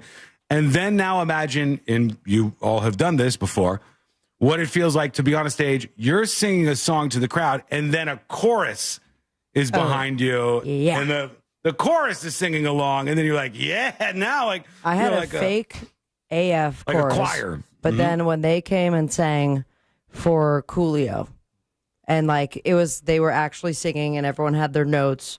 I think even Coolio was shooketh. Yeah, that's fun. And they did pass away 2 years later. I'm sorry, rest in peace. That probably didn't kill him though, as far as we could tell. And the only one who told to stop singing was me. Coolio won that battle, Coolio? Still here. Coolio did the finger across the throat trick for old C-Lane singing like, during Gangsta's Paradise. It's okay. Alejandro from Roomba still thinks he's the one who killed Coolio. So who's to blame? Could never blame it on that guy. What a nice dude he is. Anyhow, sir, we only had that one time, and it felt really cool to be in a band and then like to have the horns playing. You're like, oh yeah. But I didn't know what anybody was playing. I didn't know anything about that. And then he was like, is there anywhere where I can buy some Chasing Edmund downloads or music? No. I thought we had one of the songs online. I mean, like we took it. It was like the tape deck we had to record out of. Like that's how we got our hands on it. I got it on a tape somehow, and then Ceiling like turned the tape into audio we could play on the show. And that is on a best of somewhere. Good luck. Like, if you hear best of on the show, there is a minor chance that you could hear a little Chasing Edmund tune, but mostly maybe Labor Day. Yeah, who knows? Hang out with it. All right, here we go. Let's see what we got. Here's Swilly talking about nightmare DJs. All right, here we go. Let's see what Swilly has in mind. Hey, everybody. Happy today. Hey. So at the bar we always go to on Sundays, shout out the Salty Fox here in Melbourne. We got a couple of people that'll get up on the touch tunes and play some music, and for the most part, people pick pretty good stuff. I personally have never put $1 on that machine, nor will I ever. But we have our own troll DJ, and everybody knows him. His name is Mike. Come on, Mike. He puts 10 songs in a row, and it's all Hamilton the Musical or like kids songs from sounds awesome. Like Disney movies. Yeah, what are you talking about? And he is currently on a vacation in Alaska right now, but he has that touch tune machine saved in his phone. So he trolls us on Sundays and plays music from Alaska, and we have to listen to it all. Don't you have to be near it? Mm-mm. No, you don't. I thought you had to like at least spoof your location to play a touch tunes at a bar that you're not near. Yeah, because people definitely open it up. Just as a little prank, give that a shot. All right, here's another one. Hot summer days, sexy Cancun nights. Hey, news junkies. Hey. So, 15-year fuel truck driver out of Tampa here. Nah, dog. Anybody can go down to the DMV today and get a restricted CDL license if they pass the paper test. A lot like when you're 15 years old and you get your restrictor's license. But I think the problem comes down to there are some shady for-profit schools out there that will pretty much hand you a license if you hand them the money. Even though the government did put in place a few years ago a mandatory 160-hour classroom training and, on the ground training. I can get on board with that. That may be how he got his license. And even some companies will take your restricted license and put you with a trainer, and you guys go out on the road and do real life deliveries. Now, that guy got his license because a couple of states, I cannot get a firm grasp on how many states offer this, because originally everything that I looked at said California was the only state that would grant a CDL to an illegal immigrant. And then it was like California did grant this Indian guy a CDL, but they weren't even supposed to by their own rules, potentially. And then it was like Washington State also granted this guy a CDL, but maybe they weren't supposed to. regardless, it happened. Like, the guy got a CDL and was able to drive in the United States of America, even though he doesn't understand our road signs, doesn't understand English for the most part. Like, that to me is a massive failure. That's a massive failure. And if you're out there because you like really are gung-ho about getting more immigrants into this country, there are 8 billion ways to do that better than going, we're going to fast track people who don't know the language, who don't know the signs, and who are going to be dangerous in semis on the roads. I think that's just not good. Jackson Jill with the final dispatch of the day.